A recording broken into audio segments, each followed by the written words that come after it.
I never understood how cats could put aside their long feud against vacuum cleaners to ride the Roombas. What a world we live in. I don't think my cat would do that.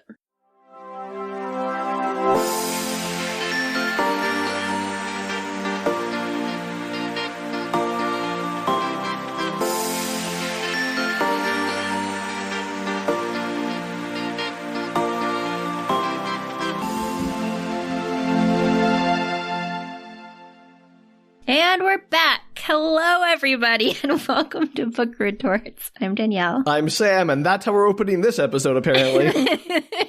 This is the podcast where one of us explains a weird piece of media to the other, who has lots of experience with it, apparently. This time. This is part 3 of Ready, Set, Love! The conclusion! You promised me a conclusion, and I need to know how it ends. It is the conclusion.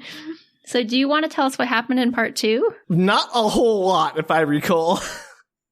Lots of stuff happened in part 2, Sam. I mean, it was mostly like longing glances and conversations. Not a lot of action. Not a lot of what I'm here for, which are weird board game shenanigans, but we'll get to that.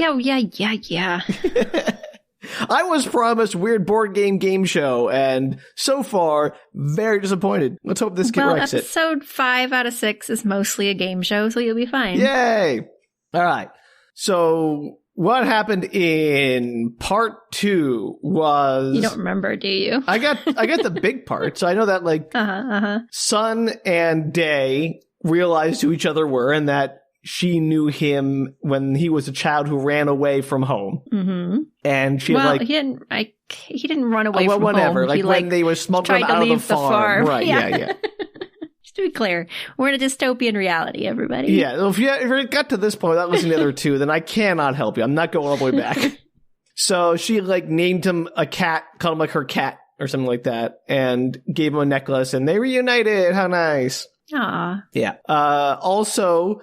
Again, things happened a lot like simultaneously, so this is going to be out of order, but it doesn't really matter. I think it was Almond who got hooked on the, essentially like a pirate radio broadcast.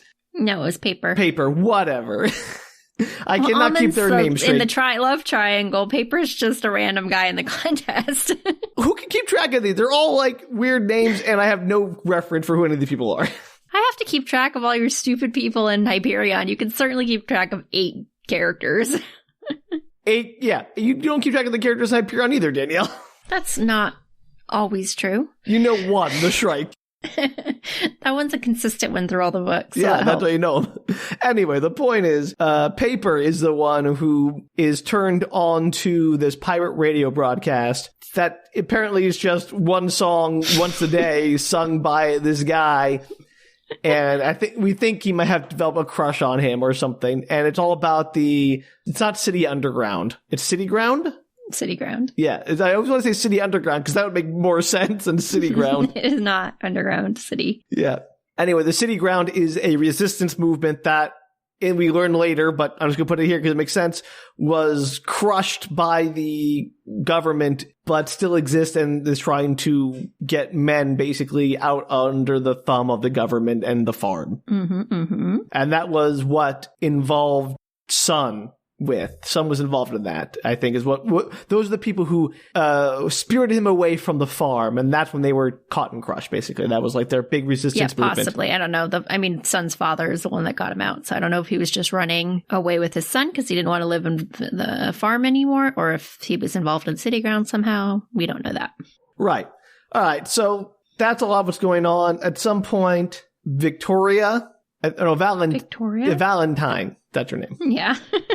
That's a V name. Got there. She is working with City Ground. I still want to say Underground. I cannot help it. I'm sorry.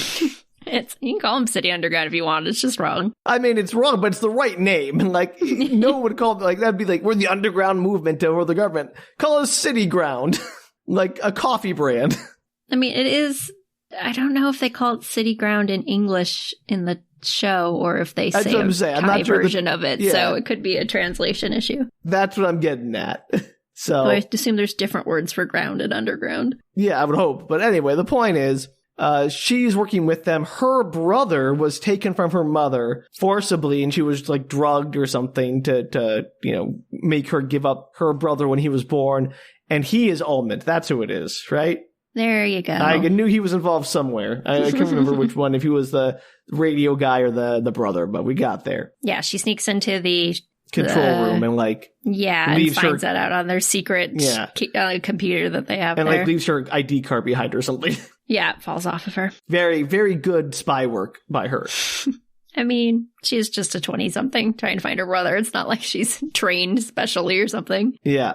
Eventually, she's confronted by, is it Jenny? Jenny. Yeah, I got it.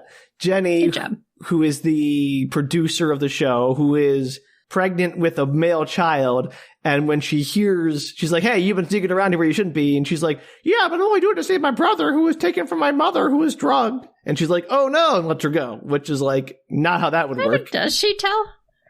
Yeah, you have this whole thing about how devastated she was to hear how the government takes the babies away from the mothers. And I believe you. And then she had a whole argument with her partner about should we use city ground? Her partner's like, we should get out of here, or we should do that. And her partner's like, no, let me take care of it. And then you're right. I'm looking at my notes. She did indeed tell her about her brother. Yeah. Wow, Danielle. Wow. I believe you. You know what? I've guff about not remembering 6 of things. these episodes, Sam.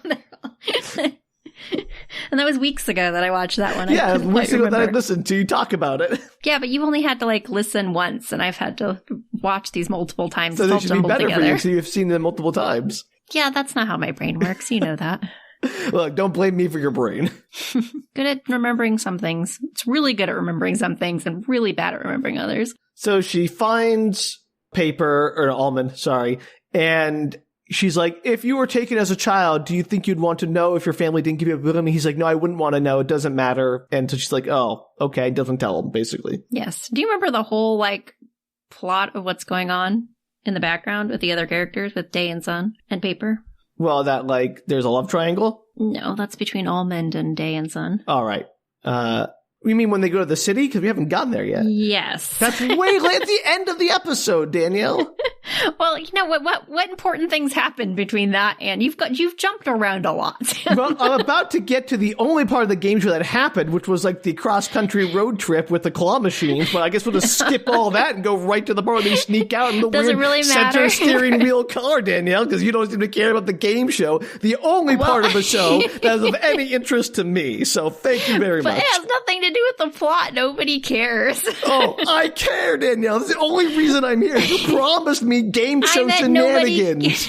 I bet nobody cares in recap, Sam. Okay. Well, I disagree. I'm going to disagree. Okay, well, fine. There's claw machines. Feel free to no, that's it. go You've ruined further it. with that. It's too late.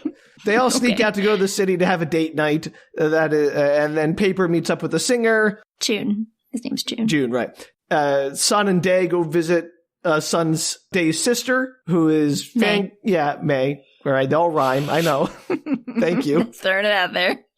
And they spend a ridiculously small amount of time with with her sister, and I don't think Sun or Day even gets a chance to say hello. She's like, Sun goes in alone. She freaks out, and then she's like, "Oh, we gotta go." So we go to that old place where we used to hide when you were a child. When we met first. And that's about right. And they hang out there. Very long. There are some fireworks to interrupt them about to kiss, and because he's afraid of fireworks like a dog.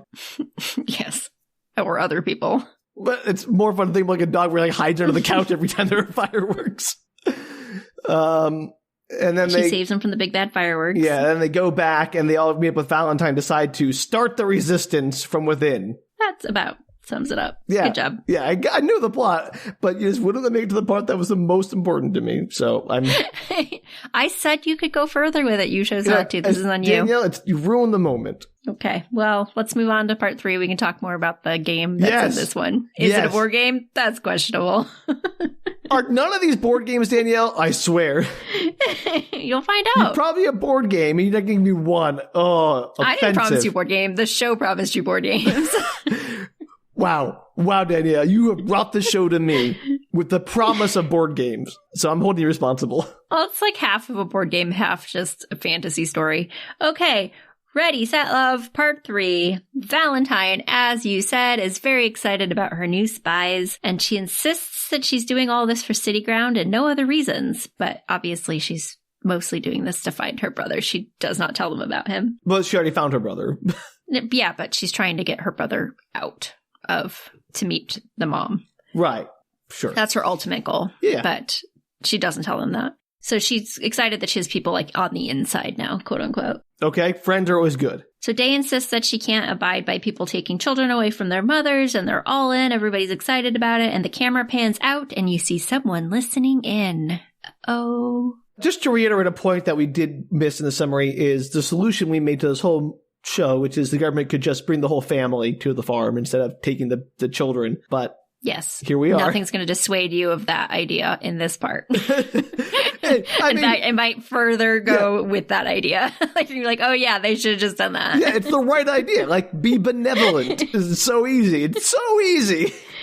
Yeah, I don't know why they wouldn't just do that. It seems strange. Anyway, sorry. We're not going to get in that rabbit hole again, at least until it comes up. Yes, you will. We will, yeah. Meanwhile, one of the TV show announcers tells you in voiceover with a little animated thing that the next game is afoot, and this game is Hansel and Gretel. That is not a board game. Hansel and Gretel lived happily on the cheery farmland until one day witches invaded their village. What? This is the story, Sam. This is the story of the game. This is a story of the game. It is not the story of Hansel and Gretel, at least that I am familiar with from the Grimm's fairy tales. So, what is this? This is what they're going with. This is almost as bad as Hansel and Gretel Witch Hunters or whatever it was. That's a great one. If anybody feels the need for more Hansel and Gretel after this, feel free to listen to that episode. Yeah, but it's as faithful to the original as that. So the witches began eating the villagers and pretending to be them. What? With their witchy magic. Body snatchers? I don't know. And they end up kidnapping Hansel. On moonless nights, there are witches hiding amongst them. And if they can't figure out who the disguised witches are, all the villagers will be eaten. So that is the game they're playing. This is just werewolf or mafia or whatever other incarnation of that game you want to call it. It is, but it's a Hansel and Gretel one because the place that they're playing in is designed as a Candyland motif. I hate it. It's kind of cool on screen. No, I'm sure it looks great, but I mean, I hate Candyland, the game. It's not a game. I like Candyland. You would. It's a game where you make no decisions and have no control for anything, and it's decided when as soon as you shuffle the deck, the game's over. I like games where you make decisions too. I just like Candyland. But it's not a game. Throwback. It's barely an activity. It's for like preschoolers, Sam. Give it a break. I think preschoolers deserve better. We should stop condescending to them. Anyway, I always like Candyland, and the set that they do for this is very cool. You're just saying that because you had a crush on like the Licorice Lord or something. No, it could very visually see it in my head. And I had a very active imagination as a child and as an adult. It is a bright and colorful game. It has that going for it, but it is distinctly not a game. It always just seemed like fun playing it because I could like imagine all the things that were happening. Yeah, sure. So anyway, so inside of the big game, there are mini games and they have to complete X amount of these games in order to survive. The villagers do. So what is the game, the big game? And the mini. So the big game is that they have to figure out who the witches are. Okay, so it's more like a murder mystery thing. Yeah, I'll get through. There's a little bit more to the instructions, which I'll get through. But basically, they have to figure out who the witches are before the witches kill all the villagers. Yeah. And then there's like mini games in the thing, so they have to it's like there's kind of a maze, sort of Candyland maze, and they have to like wander through, and they have to find the mini games and complete them as villagers before the witches kill them. Sort of like the Crystal Maze. Yeah, kind of. Excellent. I'm really invested in the games of this. I can't tell. I wish you saw more of the mini games. You only see a couple, and they're kind of easier. But I think it's just because there's a lot of plot going on. Of course. And so they, as I said, they have to figure out who the witches are before the witches eat, quote unquote, all the villagers. And they are each assigned a role with their little handy watches that they have. Oh, I forgot about those. Right. And so there are 3 witches in the game, and the 3 witches know who the other witches are. Right. And whoever wins the game gets to bring home the gentleman of their choice to their parents. How many total contestants are left in the game right now? Because there's 3 against 12 or something. What's going on here? I think there are 12 women and 5... There's the 5 men. Yeah, but are the 5 men participating in the game? Yes. They're part of the game. They can be a witch. Weird. Why? Yeah, it's odd. I don't understand the whole premise of the game show is to find the best women for the fight. Like, the men can't be eliminated, right? Like, we know that. So why are they in the games? They're not trying to prove anything to anyone. Only the women are there to prove their worthiness, supposedly, to be a partner for one of the men. Yeah, I don't know why the games are the way that they decide that the women mean, we know they are like, for the show woman. reason. It's for the plot happened. But, like, as a game show, F-. I'm giving it an F. So, as I said, 3 witches know who the other witches are, and there's a lot of cutting in these episodes back and forth. Yeah. We cut back to Valentine, who is stating to the little group of spies that Chanel's mom wants Chanel and Son to get together, and Chanel is the mean girl. Right. Number 0. I remember her. Right. And it's rigged, so that happens, obviously. So she wants to get proof on film that it's rigged so that they can release it on social media and destroy the empire, I guess. It will not have any effect on anything. Like, there'll be a brief mea culpa about, like, how it was a rogue agent or something, and they'll do better next time, and then no one will care. They'd have to get something very specific in order to prove that this was all terrible. Right, but even so, like, that's not going to topple a government. The worst, they'll say, okay, we're using a different show next year. Yeah, well, that's the plan. And the plan, whatever the plan is, requires Chanel to win this game. For reasons we don't hear the plan. We just hear that this has to happen. So they want Chanel to win to prove that it was rigged. No, they want Chanel to win so whatever their plan is can go into play. That they can get the proof that camera feed, the proof that they need. Yeah. We don't know what the proof is. Okay. We don't know any of that. We just know that Chanel needs to win this round to be able to move forward. Well, if it's rigged, it should be easy, right? Yeah, you'd think so, but you know how poorly they've rigged all these things. It's always like a bear, like she almost doesn't win these things. Or not only have they been rigging these for years, they've been rigging it poorly for years, and yet no one's figured it out. Yeah, so I mean, technically it is rigged. We'll get into it. We'll get into it shortly about how it is kind of rigged in Chanel's favor, but like I don't think they can do much in the game itself because Chanel has to like win some stuff on her own. Chanel's mother like the president or whatever and like controls everything, so why can't she do a better job of rigging this? Yeah, but I mean, sure, maybe there's a way to do that, but let's pretend she's a witch. So, like, if she gets caught, she gets caught. If somebody thinks she's a witch, or if she's a villager, if she dies, she dies. Like, they can't control the other players. All you gotta do is make her a villager and tell her who the witches are. Yes. I mean, yeah. If they put Chanel more into it, if they, like, put her into her plans, it'd be a lot easier. They never seem to tell Chanel anything. Yeah.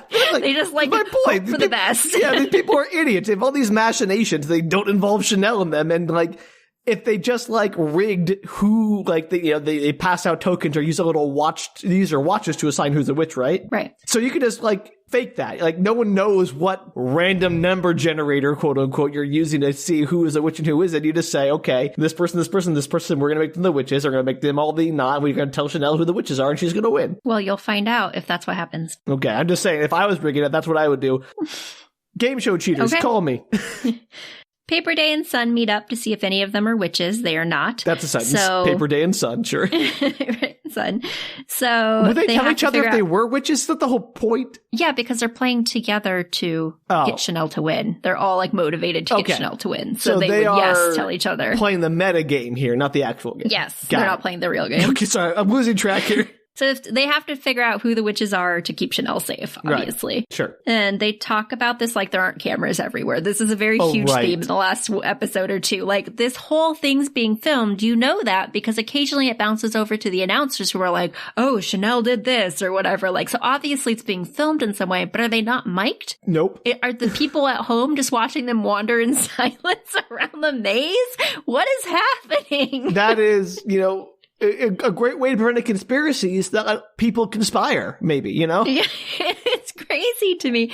I fully do not understand. It's like worse in these 2 episodes than it is the rest of the show where you're kind of like, I wouldn't be talking about that there. Now, like, they have full conversations about how they're trying to take over the empire, protect Chanel, and it's, not on mic? Like, that doesn't make any sense. Crazy. This is the sloppiest dystopian, totalitarian regime I've seen in a long time. And that is saying something, because most YA totalitarian regimes, like YA books, very sloppy. Yeah. It's perplexing to me that there's clearly cameras in this place, but there are no microphones, and that just seems unlikely. That is insane. They're interrupted as they're talking by one of the players screaming, "They found a body," quote unquote. It's one of the girls, and she was attacked by a witch. And so she's just like laying on the floor, pretending to be dead. Well, that sounds like fun. What a great way to spend the next like 3 hours of the game. No, what happens is they fall over, somebody found the body, they get to call a meeting, the person who found the body. And they get to accuse somebody of being a witch. At the meeting, the remaining villagers get to vote on who they think is a witch. So as they're talking it out, the hosts let you know that there is an added surprise. A jack-in-the-box. No. And you see Valentine, cuts back to Valentine talking to them in the past, suggesting that they will somehow have to make Chanel special so that she's more likely to survive, as you so rightly said. Yeah, but why just tell her who the witches are? I'm sorry. And sure enough, Chanel is Gretel, the main character. I knew, the Hot Soul Gretel game has Gretel. I figured out she was the Gretel from the story. So this allows her to know who 2 of the witches are, but not the invisible witch. So they rigged it by not secretly telling her who the witches are, but just by doing it as a random game mechanic and trying to pass it off as legitimate? Yes. What? So that way it's obvious to everybody watching that she's favored.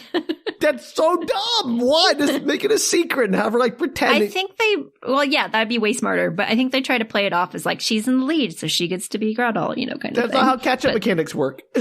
Yeah, well, and they only tell her 2 of the 3 witches, which also seems crazy. Anyway, this is again, sloppiest, most slipshod ever totalitarian regime. If you and I were there, we'd be in control in 10 minutes. Yeah, it gets a little bit worse though, because she's allowed to give hints while they're all voting and stuff. She can say whatever she wants, but she can't directly say who the witch is. But she has to be careful because if she's called out as being Gretel by the invisible witch, whoever that is, Gretel. Yeah, there's a secret Gretel and a secret witch. Then the witches win.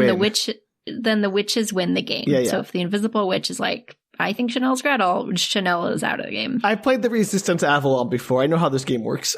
Okay, well, I'm explaining to our listeners that maybe I didn't go that deep into their games when they were I'm younger. sorry, but I can't help it. They vote off a villager thinking it's a witch, and I guess she's out of the game for realsies because she's very upset about the whole thing, which doesn't make much sense because not every villager that dies off ends up being out of the game. So out of the TV show game understand. Or just out of the game? What? Oh, what? No, what? Maybe because later I'm pretty sure she's one of the people who gets voted off at the end, and she's complaining as she's dead, quote unquote. She's taken out as a villager, that she is just something about not winning it. So she's knows that she is. I thought they had running scores or something. Yeah, I don't know. Maybe she realizes that her score is going to be too low because she didn't win this game. I don't know. This show is lazy about the rules of its world and its game. I mean, the games Absolutely. in its world. Yeah, that's the real answer. They just don't care. So Sun tries to get, they all start to disperse, go back to playing the actual game. And Sun tries to get Chanel to go with them on the next quest to keep an eye on her. But Max shows up and wants to go along in case Sun's a witch. All right. You remember Max, the only one with a name that isn't an object and has no shirt all the time. Right. Yeah, he might be wearing Max. a shirt right now. I like Max. Yeah, he's great. He sounds cool as hell. Max is in love with Chanel, so that helps. Yeah. So for some reason, the first mini challenge is, I don't know if I missed something or what was happening here, but the first mini challenge just seems to be holding down a button for 10 seconds. And there's 4 buttons. That's a challenge? 4 people. Yeah, the 4 people have to hold the button down with their pointer finger for 10 seconds, and they make it seem like it's really hard, and I do not understand the game or what's happening. Are they being electrocuted by the button? That's what I thought too, but that does not seem to clarify that, or if it did, I missed it. Well, they really know how to bring the thrills, I guess. So I'm going to assume that, yes, they're being electrocuted through the button. We can only hope. They manage to make it, the 4 of them, and it gives them a witch-defeating sword. Whatever. I don't know what they're going to use that for. I thought they could defeat the witches by votes. Why do they do the sword? Maybe if you met a witch in one of the alleyways and you were going to be murdered by it, you could use the sword to kill them first. Do we ever find out? No. Then what's the point of this whole scene? I don't know. I hate this. But as they're, I want this to make sense. I want this to be a game that works. And maybe it works if you were playing it, Sam, but it does not work with them telling me what's happening. Could you imagine, like, Squid Game was this lazy with its games? And, like... They'd all be dead. Yeah, or, like, no one cared. That show would have tanked so hard. If it wasn't for the love triangle, nobody would watch the show. The point of the show is not the games. The point of the show is definitely all the other stuff that's going on. Yeah, I know, but I don't care about that stuff. This is me. Yeah, but you're not the target audience for this. It's not like they were people who like game shows will like this show. That's very obvious. You got me there. This was like people who like random dystopian comedies will like this show and love triangles. I mean, I do love a random dystopian comedy. I just want it to make sense. So, as they are given their witch-defeating sword, the voiceover or whatever says the witches are brewing a poison, and a bunch of fog sprays all over them, and they have to escape the room. They can't see each other. They end up losing each other, of course. Day ends up being with Almond, who was in the area. Chanel disappears. And to clear the poison, Almond and Day find the next little mini game, which is they have to guide one of those hoops around a looped coil without touching if that's it. aside, yeah, the little buzz. Yeah, it's like a really big one, you know? Oh, see, that's at least, a challenge. Yeah, and there's two of them. They have to hold it together and get it together. Yeah. So as they're doing it, Almond is like, so the plan is for Chanel to win, huh? Because he apparently was the one listening in on the crew earlier, and obviously it immediately hits the thing and makes the buzzing noise. Maybe and they have to start all over. Find a better time to do it when you're not I was like, Almond. Also, you're in the middle of a task. The cameras are going to be on you so hard watch you try to complete this task, I presume. That's what my notes. It says, also, is this not filmed? Right, thank you. Question mark. You want to do it when there's downtime. The cameras are less likely to be focused on you, not when you're in the middle of the most exciting activity since pushing a button. And you never see the cameras in here, so I have to assume, but the hosts seem to know what's going on, so there have to be cameras somewhere. This show does not care at all. It makes me so mad. This is the part that made me the most mad about this show, because I was willing to go along with most stuff, but I was like, how do they have all these conversations during games? That is such a valid question. Have these conversations outside of the games. Why would you, or at least whisper or something? Or show how they can, they have breaks, or hey, we're cut to commercial, we're off mic or whatever, Yeah. There's no way they're not mic'd, on their actual body. Every reality show on the planet has, the lavalier mics or people following them with, shotgun mics or whatever to get the sound. Just crazy. Anyway, so that's fun. And so they're doing that game, and meanwhile, Max ends up with Chanel and Paper is with Sun. And as Max and Chanel are leaving, Bovy runs across them and looks hurt that they're holding hands, so they're coming out of the fog, so they were holding each other's hands so they didn't get lost. And Bovy sees them, and as we remember, Bovy has a huge crush on Max, so she looks a little hurt about the whole situation. Poor Bovy. Also, I think if they explain the games ahead of time, hey, the witches can make a potion, there might be a sword you can find, it would make more sense. As it goes, it feels like they're making it up on the spot, and they probably are. Yes. I mean, you do get the overview of the rules and stuff at the beginning of each game. But they throw a bunch of random new rules in the middle, so it doesn't matter. Exactly. So they make it through the little wire hoop thing, and Day comes across, as they're leaving, Day comes across a dead body, and she calls a meeting. Yay. So they're all in a group, and one of the guys suggests that he thinks it's Day, because, I don't know, she found the dead body. Why not? Yeah, I mean, get rid of Day. Vote her out of the show, end the series early, hopefully. And everybody gets into an argument about it until Almond is like, it's not her, it was there. It's not a thing. Yeah, they were together. Yeah, and somebody suggests it's the guy who keeps accusing everyone else, because there's just one guy who's going around creating chaos. And they all decide, yeah, that's probably most likely. So they vote him out, and ding, ding, ding, they have a winner. He's a witch. Question. If they vote off the men, do they have to leave the farm? No. Then what's the point of them being there? They're just out of the game. I don't know. Bovy wonders if only one of the guys was a witch, or if there are more guys that are witches. And another body is found. So the hosts argue over whether or not Gretel should be helping out more, or if it'd be smarter to be quiet, like which way Gretel should play her advantage. And they don't come to a conclusion on that, but they do find another witch when they do the voting after the body is found. So they've gotten 2 out of the 3 witches, which means I think only the invisible witch is left. What? You tell me there were like different powered witches. Yes, I did. I told you that Chanel was Gretel, and she knew 2 of the 3 witches because the third witch was called an invisible witch. Oh, you didn't mention it was called invisible witch. You just said mention she knew 2. Yes, I did. And when you listen to it, when you're editing, you're going to hear it, and everybody's going to go, yes, she said it was an invisible witch. It's possible. Or I was talking over it and did not hear it. That's not my problem. No, it's not. Or she didn't, and I'll be vindicated. Either way, it'll be exciting to listen back to it. I definitely said it. Okay. Well, I guess we'll find out. So the next mini game is a balloon pop. We do not see a lot of this game, unfortunately, but I assume it's one of those ones. So there's a big pad, and I assume they like to have take the balloons out and pop them and find stuff or whatever. Yeah, sure. That's kind of what you see, a really high up aerial view of the game kind of ending.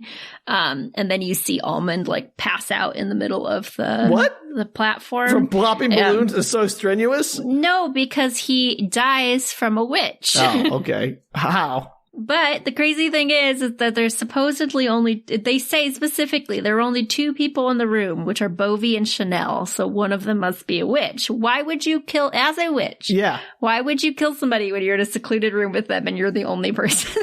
It's like, I guess you're hoping you can pin it on the other person, but that's like a 50-50 chance at best. Yeah, and there's still like 11, 10, 9 other contestants or something out there, women, and plus the men. Like, do it in a full group of people in a hallway or like one of the alleyways. Idiots. Also, big picture, these games do nothing to convince me that they have found a reasonable way to figure out who is the best mate for the limited supply of men. You don't think that the balloon pop is like a valid way to find a mate? No, unless it's like a metaphor for the fertilization process. Yeah, I don't know, Sam. I don't understand the purpose of this game show at all, as we've established. Yeah, okay. I want to just reiterate that point, because after every game you tell me they play, I am again reminded about that. I'm still mad that they're monogamous relationships at the end of this game. I think it just should be a free-for-all. Thank you. I mean, I had that suggestion from the very beginning, right? I think I said the word stable, which I don't really regret, but, there's probably a better word for it. It just seems dumb to have 300 men in your entire country and you choose to have them in monogamous relationships based on a I think I suggested also just like, a lot of artificial insemination to try to maximize your chance of making more men. That's besides the point. And that has been kind of happening because people are still having lots of children. Right. That is a thing that's going on. So like maybe the men aren't really necessary? I don't know.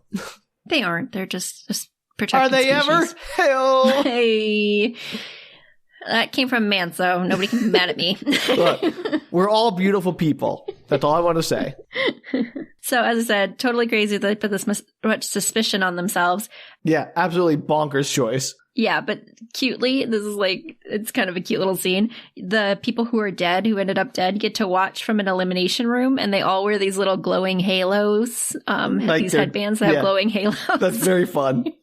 And they all get to watch on the TV as to what's happening. They're all like grouped up together and cheering on. Why are they wearing the halos? I mean, because they can't. Because they're dead. Yeah, I get it, but I know why they're wearing the halos. But it's not like they're interacting with anyone in the game, so they don't need to if they're in the watching room, they're dead. We know this. Yeah, I don't know if the camera focuses on them periodically to show them reacting, but the witches are excited when the witch looks like they're winning, and the villagers are like, "Come on, villagers!" It's kind of funny. That is very cute. For some reason, both Max and Bovy are up for suspicion, which is weird because, as I said earlier, they said there were 2 people in the room, Chanel and Bovy. So how did Max get involved in this? Wait. Who died? Almond, right. Okay, so why is Max even a question? I don't know how Max got involved. It was very confusing. It did not make sense when I watched it a second time. If it's not Chanel, it would have to be Bovy. That's it. Yeah, it's like they forgot or something. Man, these people all suck. I would not want to have a game night with them. Yeah. And then for some reason, Chanel gets to make the decision as to who is the witch. Is it Max or Bovy? I don't understand I don't know. I don't understand anything that's going on. I don't know. Has everybody else died? It's perplexing. I don't know what's going on. Wasn't she one of the two people in the room? So wouldn't she be one of the people under suspicion? Yeah. Maybe she's the only one left at this point. There are a lot of people in the room. Maybe people died off screen that I didn't realize. Clearly, I didn't count. The writers gave not one solitary care for the logic of the games they were writing for this show. They just like, we just want these situations to happen. We don't care how we're going to get there. Yeah, it almost is like they cut something out. And so it's like a very confusing scenario. But basically, Chanel has to choose between Max or Bovy as to which one is the witch. And they're both trying to convince her that they aren't witches so they don't get voted out of the game. Max is basically like, I'm not in this to win it. I'm here to protect you. So why would I be a witch? And he just wants her. And Bovy is like, I've been your longest friend. I would never lie to you. Why would you pick me? I like it. I mean, I like Bovy because, she's been, pooped on by Chanel for too long, but so I'm rooting for her either way. So Chanel, after much deliberation, decides that she thinks Max is the witch. Yeah. But she's wrong. Of course she's wrong. Bovy is the invisible witch, and this hurts their friendship because now even though they're playing a game that shouldn't matter, she feels like Bovy's the friendship card. How dare you not throw away the game we're playing just to let me win? How dare you play this is dumb. And so Bovy is the witch now, and everybody knows that she's the witch. So now it's kind of more of a game of stay away from Bovy because they all know that she's the last witch. Can they just vote her off? No, she already voted Max off in this round. So there's another round they have to play before they can vote again. Right, but Bovy can kill one more person and they vote her off. So unless there's only one more person left or whatever, or two more people left. That's true, but she could just not kill anybody. And then don't the other people win though? I don't know. Stop the villagers. If you could keep killing, I don't know, Sam. The point is that somebody has to find the dead body to call the thing. So I guess if you killed all the people before they were able to call a meeting. All the villagers gotta do is stick together and game over. Yes, but they don't do that. Why? What an idiot. And I think they have a limited time to call a meeting before her witch powers recharge, because there's a scene later where this kind of happens. But I think they have limited time, so if nobody finds a body within but if they're all together, it doesn't matter. Seconds, whatever. Yeah, but they don't do that. Everyone in this movie, or everyone in this show is an idiot when it comes to the basic concept of strategy. Well, the people that seem to be left are Day, Chanel, Bovy, Sun, and Paper. So if Paper's, Chanel, Sun, and Day stick together, Yeah, but somebody has to win the game. So, the villagers could stick together, but who's going to win the game? I thought it was the teams won. Either the villagers won or the witches won. Yeah, but there's still somehow somebody's going to win the game. Because they say whoever wins the game gets to pick. I don't know how it goes. Yeah, okay. Again, you're not doing anything to make me convinced that this makes any more sense than what I was saying. It does not, Sam. I never said this game made sense. In fact, it's probably the opposite of that. But it's Nonsense. fun to watch. Bonkers. So gameplay again. They're all trying to avoid Bovy. Chanel comes across the next mini game, which is one of those giant sliding puzzle games. What is the point of the mini games? Do the villagers have to complete all the mini games and they win? Yes, I said that to begin with. Right. So then all the villagers have to do is stick together and play the mini games, and Bovy loses. Yes, probably. Except somebody has to win. I don't know how somebody wins. I don't know who wins. How would anyone... you can argue this all day long, Sam. I do not disagree with you. I'm just telling you that's how the game is portrayed. Makes me angrier about how bad this is designed. Anyway, right, it's one of those sliding puzzle pieces, where there's a picture and you have to, everything can only slide one space over. So she's trying to figure it out. It's not actually the last game. There's one other game that's happening. You don't see it, but you hear the voiceover over the speaker that's such and such game has been accomplished. There's one game remaining or whatever, and she's trying to finish it. But Bovy, of course, is out for blood, and she comes across Day and Paper, and Day, Sun and Paper. Yeah, okay. And as they're like walking past and they see each other, Sun pushes paper into her path. And so Bovy, kind of reacting on instinct, ends up killing him. And he calls a meeting and they vote her out. Laser watch or something like that. Yeah. Yeah. And he goes to call the meeting because they have like a little thing where she threatens him and he's like, you can't do anything to me. You just killed paper. Yeah. And then he goes to call the meeting, but she recharges before he can call the meeting. How? And he runs what? out of time. I don't know, Sam. That's part of the game. Why I already told was he like you. sitting there doing nothing? Just hit the meeting button immediately. I don't know. It runs out of time. She recharges and she's able to kill him before he can call the meeting. Dumb. This game sucks. I hate everyone who's playing it. They seem to know the rules, Sam. No sense. I can't tell you. I don't know the rules either. Just telling you what's on screen. You might be just telling me random stuff is happening with no connective tissue. And I'd be equally as invested. Quite literally the point of our podcast.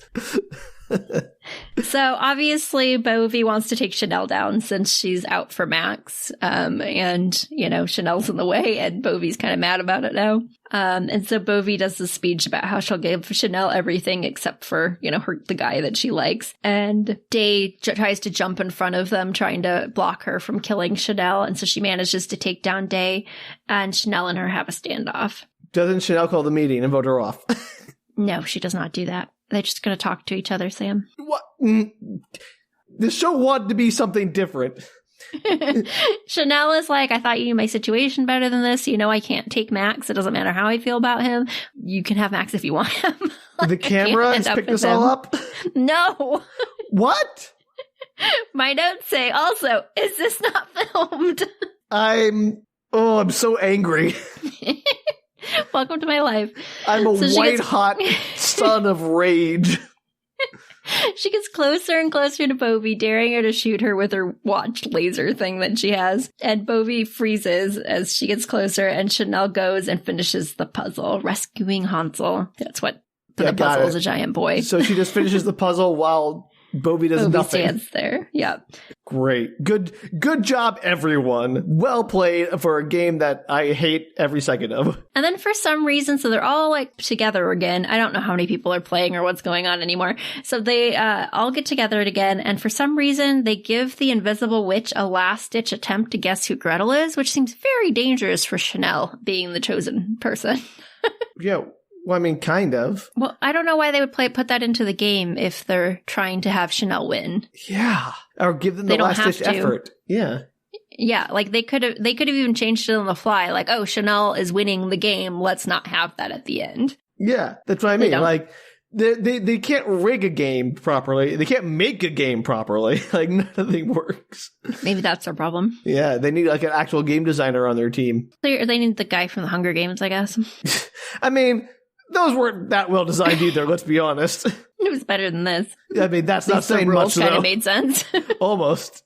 So it feels clear to the hosts that it's Chanel for some reason. I guess they don't know who it is either, but they're like convinced it's Chanel. Don't ask me why. And Bovy seems to know that it's also Chanel, but she decides not to take advantage of it. And she guesses just some random player. So the villagers end up winning. Why? Because she's best friends with Chanel. And I thought she was trying to beat her just a second ago. She was, but then they had that whole conversation where she's like, I can't take Max. My situation. That doesn't change the fact that she still wants to win so she can get Max. She just wants Max. She doesn't have to win to get Max. She just needs to be one of the 5 remaining contestants. And as long as, Chanel doesn't take Max, then she's fine. She will get Max. Well, assuming that she's at least second place or whatever. Right. Or nobody else wants Max. But which is unlikely because he's the hottest. Yes, but you never get into that with the other. It doesn't seem like any other contestants are like vying for Max. It's just Chanel and Bovy. So game's over. Chanel approaches Bovy after all that, asking basically like, what are you doing? What are you playing at? Like, you had the chance to win. Why didn't you? And Bovy says she only is like Max for a couple of years, but she has liked Chanel her entire life. Like, she's been friends with her entire life. Aw, sisterhood. I know. So she's ultimately always going to pick her. And Chanel looks kind of shook by that. Like, she has a hard life. Hard knock life. Yeah. For Chanel. Yes. Thank you, Miss Hannigan. Cut to date night. We lose 3 random girls that you barely saw previous to that, one of which was probably one of the villagers that died. Sure. And they are out of the game. You're down to like 9 or whatever. We don't care, so who cares? Chanel gets to pick her first date. I guess she's somehow the winner of the game. Don't ask me how. I don't know. She walks up to Sun, but yes? Now they're going to say she was the last one alive, so that makes sense. She walks up to Sun. Yes, that's true. She's the last one. What would happen, though, if you solved all the puzzles before with more than one died? person? Yeah.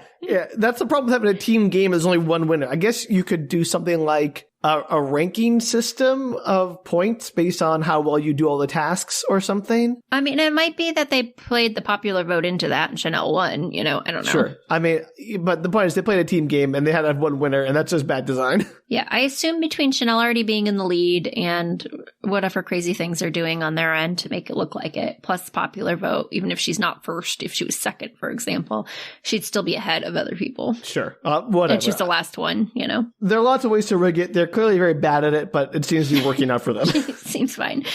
So she walks up to Sun, but then ends up walking over to Max, and it looks like she's going to pick him, but instead she just apologizes to him for not trusting him earlier in the game and calling him a witch, and then she asks Sun out instead. Which seemed meaner somehow than just asking Sun. Why would you? Because Max got all excited that he thought that she was going to pick him. Oh, don't get his hopes up. I know. So this is all good, I guess, because it's playing into whatever plan the group has, so they're all excited about it. I guess? We'll find out the plan later. She wants we just don't know to the plan go yet. with Sun, because Sun can be there to, as the mole or whatever. Right. Yeah. So later, Day is returning something to Valentine, like maybe a camera or something. I don't know. It's unclear. You don't really see it. But Jenny comes up and tells Day that she did a really good job that day. Like, she was one of the final contestants. She was second place. But that makes sense that she would try that hard in the game because her sister's life is on the line and all. So obviously, she should be focusing on what she wants and giving it her best shot. She's clearly kind of reminding her why she is playing the game she's playing and not Does she need to be reminded? Take a toe out of line. Yes, because she's a spy. Okay. Does Jenny know that? Maybe. Who knows? Right. Well, I mean, okay, sure. Thanks, Jenny. I think she's just threatening Day, because she sees her talking to Valentine. She knows Valentine's doing kind of sketchy, and she's like, "Hey, wink, wink, nudge, nudge. Don't forget I didn't that pick you're." up on the threat part. My mistake. Yeah, I thought she was just expositing for the audience. Hey, remember why you're here? It's for your sister. Good luck. No. She's definitely saying it don't forget that you're playing for your sister and your sister could die if she doesn't get the treatment she needs. So get back in line. So get back to the game. Stop talking to Valentine over here, who we knew was a little bit of a traitor. Finally, someone who knows how to be a menacing villain. Thank you, Jenny, for stepping up to the plate. She does a pretty good job.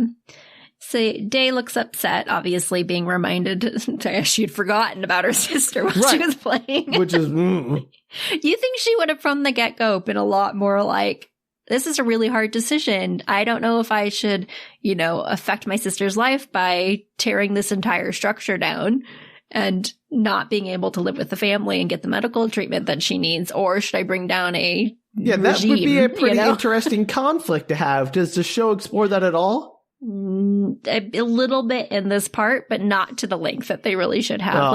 That's disappointing. From the get-go, she's like, let's take down the regime. And I'm like, what about your sister, lady? She needs a functioning government and healthcare system to treat her cancer. Did we establish it was cancer?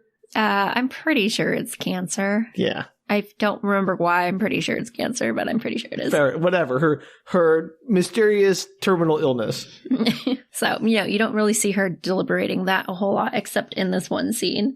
So she looks upset about the reminder, and Valentine apologizes for screwing it all up for her. She could have just sat back and let the popular vote put her with one of the guys because she was almost a guaranteed win in the top 5. And that somehow reminds Day that Almond was on to them earlier. Remember when she was playing the game? Yeah, I remember. She's like, oh yeah, I didn't tell anybody about that. Cutscene to Almond joining their gang. He's in. Gang meeting. He's in. This is Sun's 11 or whatever. Sun seems skeptical though. Follows Almond out while he's making desserts. He's in the kitchen. Yeah, because he's a cook, I remember. And so Almond has caught on that Day is the girl he met when Sun was little. and is trying to be supportive to his friend, but is obviously a little bit sad that he might be losing out on Day because you can tell they have like a special connection. Yeah. And Sun still kind of looks not sure even after they talk about all of that. And later he's talking to Day and he tells her that it feels wrong because Almond is a big rule follower and it goes against what he knows about him that he would want to join, you know. Is he a double agent? Is he a double agent essentially or like up to something? That'd be weird that he'd be willing to help. And if anything, he should be against them. And Day's like, people can change. You've changed. You know, lots of people have changed during this game. You may not know everything about them. It's a good thing that Almond wants to help. Like, let it go. Fair enough. Chanel then finds Max out by the pool and tries to talk Bovy up. Like, hey, I'm not going to get with you, but Bovy's pretty super cool. You should totally hang out with her. You know, she'd be a good match for you. She's so pretty. She's adorable, actually. She's one of those actors that kind of steals the scene when she's in it. Oh, that's fun. And Max is like, yeah, Bovy's great, but we're kind of into each other too, so why can't we be a thing? Because he doesn't know the whole thing is staged, obviously. Right, yeah. So he doesn't understand exactly why she's so bent on being with Sun. And honestly, I'm a little confused about it too, which I'll get into later. Does it, like, I know her mother wants them to hook up, but is there any, like, reason? Because I understand, like, her mother wanted to hook up with Sun as Sun had like some kind of status that would, you know, like a marriage of power, like great families or whatever. Is there anything that Sun brings to the table that literally any of the other men wouldn't bring? No, this is super perplexing to me, actually, because I hadn't thought about it that much the first time, but as I was watching it this time, especially towards the end, I was reminded that Max, I think, is from like a biological family, like a father-mother situation. He was born into the family. So it would seem like Max would be a higher status than Sun, who like, I'm sure Chanel's mom, who's in charge of the government, knows that he's the son of somebody who tried to run away. Right.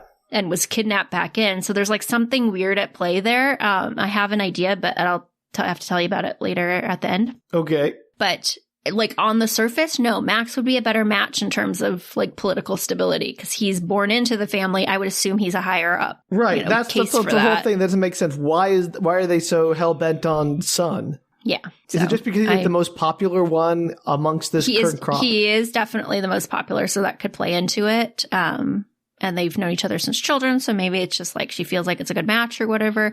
Like I said, I do have some stuff. I don't want to spoil anything kind of towards the end. But no. I actually had a whole conversation myself, the exact conversation you're having, where I was like, why wouldn't Max seems like a great choice. Yeah. why would that not be the person you want with? He takes his shirt off all the time. Like they like each other. Yeah. So the next day, Chanel takes Sun to meet her parents, quote unquote, because he's already met them, but you know, the camera doesn't know that. Yeah, sure, of course. Meet. So, yeah. So Chanel is definitely 90% thinking about Max and not about her supposed future husband because she's paying almost no attention at the table. So did she really end up with Max taking her away from Bovy? Because how cruel is that? We'll find out. And Sun is playing it up for the camera. He's clearly like, has a plan. Yeah. And meanwhile, Day's sister is all angry that he's flirting with somebody else she's watching on TV. And as she watches with all her other super fans, you know, in her house. Yeah. And there's a knock on her door, and she goes to answer it, and you see her, like, open the door. The camera's from the person's perspective that's at the door. Cuts. Yeah, I know. Yep. And all you see is her looking very surprised. And cut scene. Of course. I've seen TV shows before. Yeah, just let you know. So it cuts to a scene of the group kind of talking, the other people in the group. Mm-hmm. So they're all sitting together, and Paper admits that after everything he's learned, he feels like he can't stay there in the long term at the farm. Sure. And Valentine asks if the kids at the farm ever meet their parents, which I thought we had learned was a possibility at some point. Remember when Jenny and her partner were talking and they're well, we could meet him when he's 18 or whatever. I thought that was something Jenny just said to, like, convince her partner that it would be okay. Maybe, because Almond says no. Some of the boys' mothers give up their sons and others are born into the family like Max, but they don't meet their mothers. Sure. So maybe she was lying. Val asks if he thinks that's weird. that, they never meet their parents. Yeah. And Almond's like, well, life's kind of weird. I don't think it's any weirder than anything else, but he knows not everyone agrees. So it's unclear at this point. Almond's joined their group, but I don't know if he knows that like children are taken away from their parents. Right. I don't know if he knows that. How much he actually knows. To know that. Yeah, okay. Yeah. It feels like something they should tell him. Yeah, he should be in the... If he's in, he's in. Yeah, and maybe he does know that, and maybe he just is like, whatever, I don't care, but... Or maybe he feels like it's for the good of the country, Like, he's pretty, like, up to this point has seemed like he believes in the kind of the ideals of the family, or is least happy there. Meanwhile, back at Chanel's house, Son is wearing a camera in his tie clip, as you soon realize, and he admits to Chanel's mom that they're just like sitting alone at the table. So he got a spy camera. Got it. Spy camera. To Chanel's mom that he'd really like to settle down with Chanel, but he's worried that she may not win. And the mom, and like he'll end up with somebody else. How very subtle. Yeah, the mom is basically like, yeah, don't worry. That's all been arranged. You're good to go. She totally spoils the whole thing. And now they have it on terrible. camera. She should just be like, well, Chanel's a very clever girl. I'm sure she'll do her best. I mean, he's kind of been in on it from the beginning. He knows that it's not like he doesn't know that it's rigged. Okay. And he does say it kind of casually. I mean, you kind of buy the conversation when but yeah, she like definitely drops heavy hints. Not even hints. Like, she flat out says like, yeah, terrible. It's all arranged. Don't worry about it. Terrible at being clandestine. But he already knew it, so it's kind of weird that he would be asking that at all. I would have been suspicious about that because... Sure. Would you look into my tie and tell me what the plan is again? Yeah. I maybe would have phrased it like, I know we have this plan, but like it's kind of concerning because they keep putting her in trouble. I know we have this plan, but we seem to suck at it because no one, yeah. Are you sure she's going to win? Because we seem terrible at our jobs of being sneaky. Yeah. So they have it on camera. They're all excited. They're like jumping up and down. And they're like, okay, we're going to put it up to social media right now. And as they're trying to upload, the internet goes down. Oh. Jenny's caught on somehow and shows up in the room. Wild. And as Son leaves Chanel's house, guards show up and escort him to Jenny as well. They were not very clever. They were, I mean, I don't know if they were not very clever or like, it didn't seem like they need to avoid the camera, so the cameras pick up nothing. So I'm not sure how Jenny found out. She gives Son credit for having such a good facade, like playing it off and not seeming like he's a spy. She tells him that they should count themselves lucky, though, that she's the one who found out about them and not someone else, like from the actual government. And Jenny gives them a deal that if they play the game they're supposed to, like they just go on and continue to be contestants, then she won't tell. So it's a win-win. Like they don't screw up the show and she's not going to tell the government and they're not going to get carted off to die or whatever it is that they do in the imprisoned government, because otherwise she'll give them over to the authorities at the farm. Right. And Day is like, wait, you knew about all of this and you still have this job and you let this happen? Like, you mean the producer manipulated the show from behind the scenes? That never happens in reality TV shows.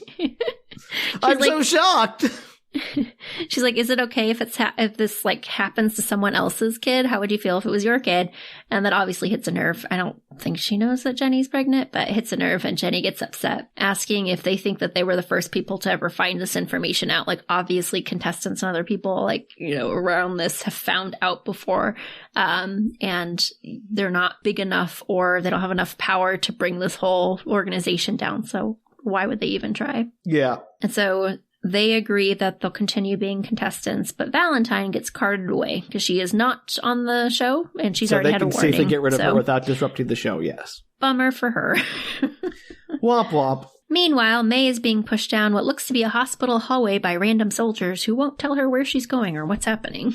The healthcare system in this country is terrible.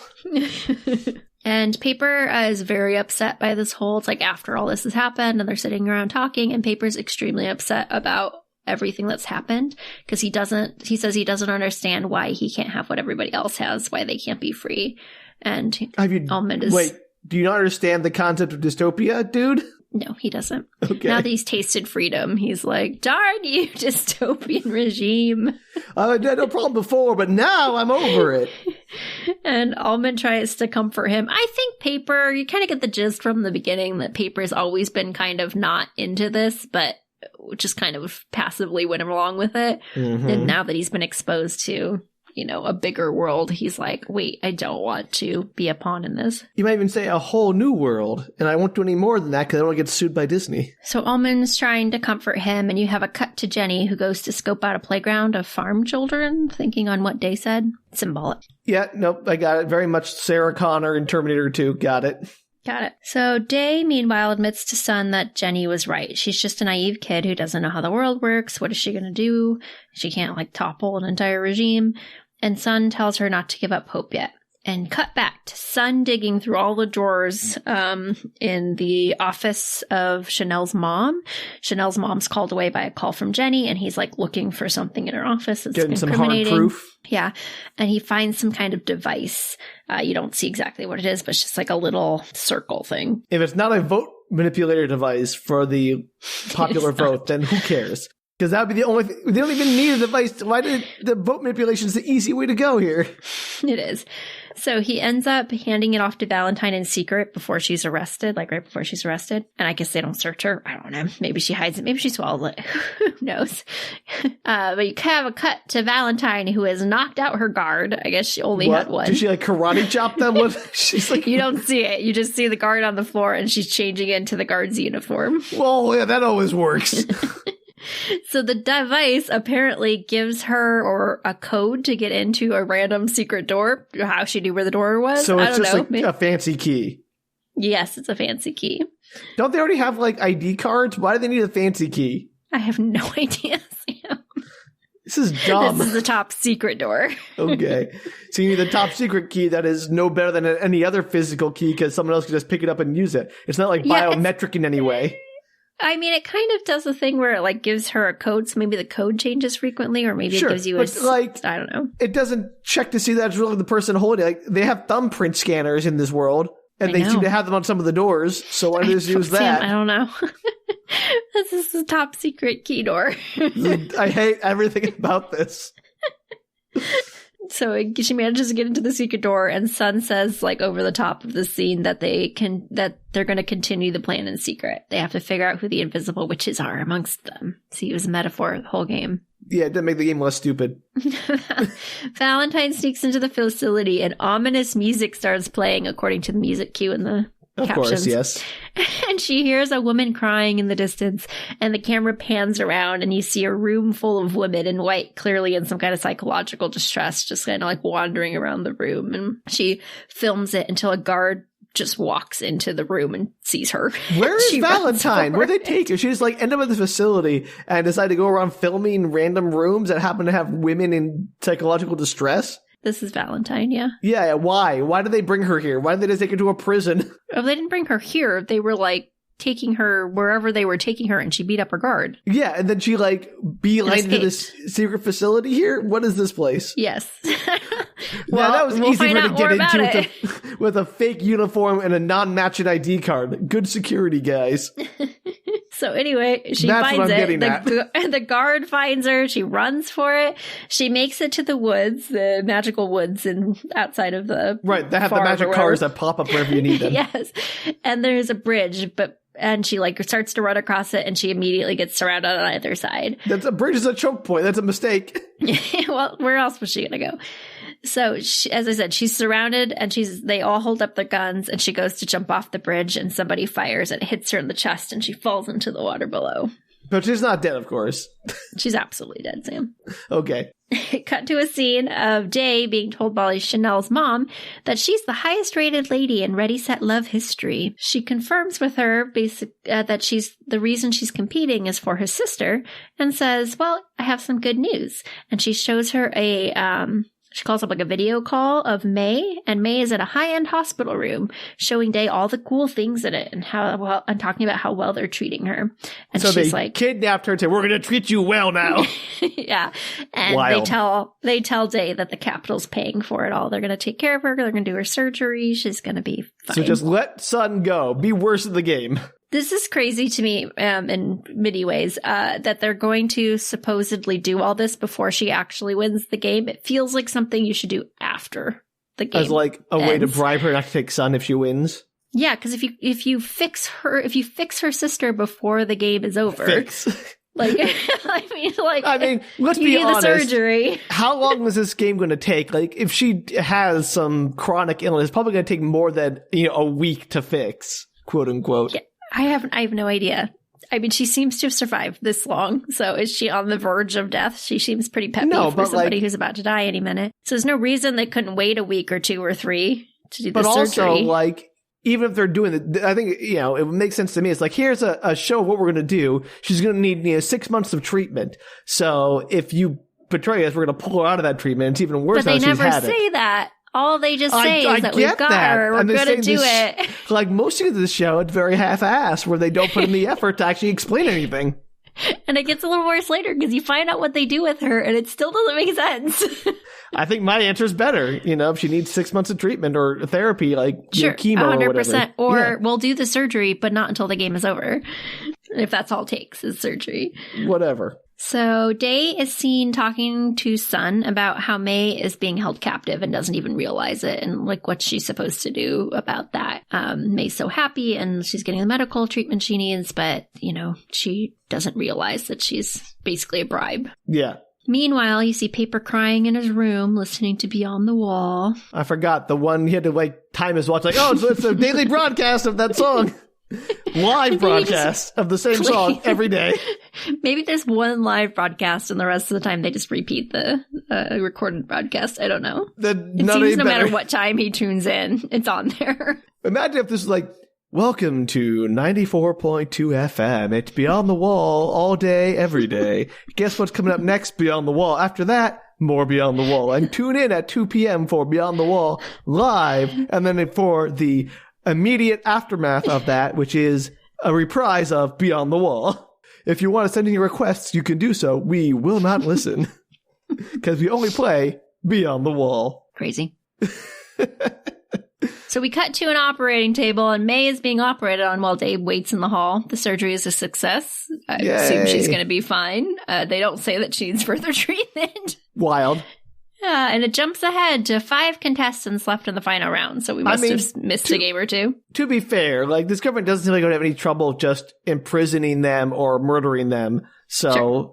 Yeah, they could just threaten as May holding captive. So, they're saying, hey, we're going to do this the easy way. We'll fix your sister. It costs us virtually nothing. And the implication could be that if you cross us, we can kill her as easily as we can save her. Yeah, maybe that's what they're trying to suggest, but it is not clear. Oh, yeah, I'm not saying it is, but I'm just saying, whatever. Who cares? It's as much thought out as anything else in this show. All right, so 5 contestants left, Sam. And this feels like this is over, right? Because there's 5 boys, so 5 girls are going to win this contest. So why? There's a whole other round left. And I'm Is it just to see who gets to pick first? Yes, it's to see who gets to pick first. But you could also have just been there's 5 and this person's ahead, so they get to pick first. There's a whole other competition. That's so unnecessary. It's not like they need the ratings. And the weird thing is prior to the final competition, they're already all paired off. I assume maybe because this is the show being this is who they're actually going to be with because it's all staged. And so Day is with Almond and they get to go see their future neighborhood and houses that they're going to live in, with all the families playing outside. It kind of reminded me a little bit of, what is that book called? Madeline L'Engle. You really don't remember A Wrinkle in Time? A Wrinkle in Time, no, because I was getting stuck with all her other books that I wrote, Ring of Endless Light. No, those are all the Wrinkle in Time ones. No. I went through all of them except for that one. Did she do The Arm of the Starfish, right? Yes. Yeah, okay. See, that was my problem is I've read almost all of her books, and I was like, can't recall. The only one that's any good. Kidding. No, it's not true. So, when they go into the neighborhood and everything's everybody's bouncing their balls at the same time. In synchronous, and it's all it's not quite like that because it's much more chaotic and there's kids playing and it looks like a fun time, but it's all very much the same and everything's kind of very vibe, subdued. Yeah, it has the same vibe even though there's more chaos going on and kids are being kids. Like I said, they're all paired off and they get to go see their new houses. I'm assuming what they're filming is for later after the show, maybe because they're supposed to be paired up after the show and this is the way they're supposed to be paired up. So they're basically doing here will be the after show where you show them all being happy and living their best lives. We're getting all the film to see whoever wins. But they have to do like 25 versions of this, right? Well, not 25. They have to do... No, because I think they're just assuming this is how the contestants are going to pair up. Because so they're actually doing like every possible combination? It doesn't seem like it, because all you see is Almond and Day like checking out their new house, and like this is what it's going to be like. This isn't live broadcast, is it? This part I don't think is. There's but there's the rest of the show live. The rest, all the games are live. That's insane. I would not broadcast this live. But I don't think this part's live. This is just them like looking at the houses. And like you said, like what if somebody decides to pair off with somebody else? Like you don't know for sure that this person's going to end up with like, and the other people don't seem to realize it's all ahead of time. So I don't know what they tell Max, for example. Or are they just like, well, this is probably the way it's going to work out. So we're going to film you doing this, you know, with Bovy or whatever. Anyway, it's kind of confusing, but they end up, Almond takes her to see their new house. So they're kind of exploring it. And he tells her, he's like, I know it hasn't ended up like you hoped. And I know you're in love with Sun, but I hope you'll give me a chance, and I'll take care of you, and I'll take care of your sister, and you know, maybe we can figure this out. Again, there are no cameras. You see cameras in the background, like setting up to do interviews and stuff. So this is Almond? This is Almond with Day. Right. But the crazy thing is this is the first time they're seeing their new house, so you'd think there would be cameras there to get their reactions of like, so they could broadcast that in the show. That's the whole point, like, right? Yeah, like it's so confusing to me. So are they going to like later pretend like they're seeing their house again for the first time? Wouldn't you just film it from the beginning? I have a theory, Danielle.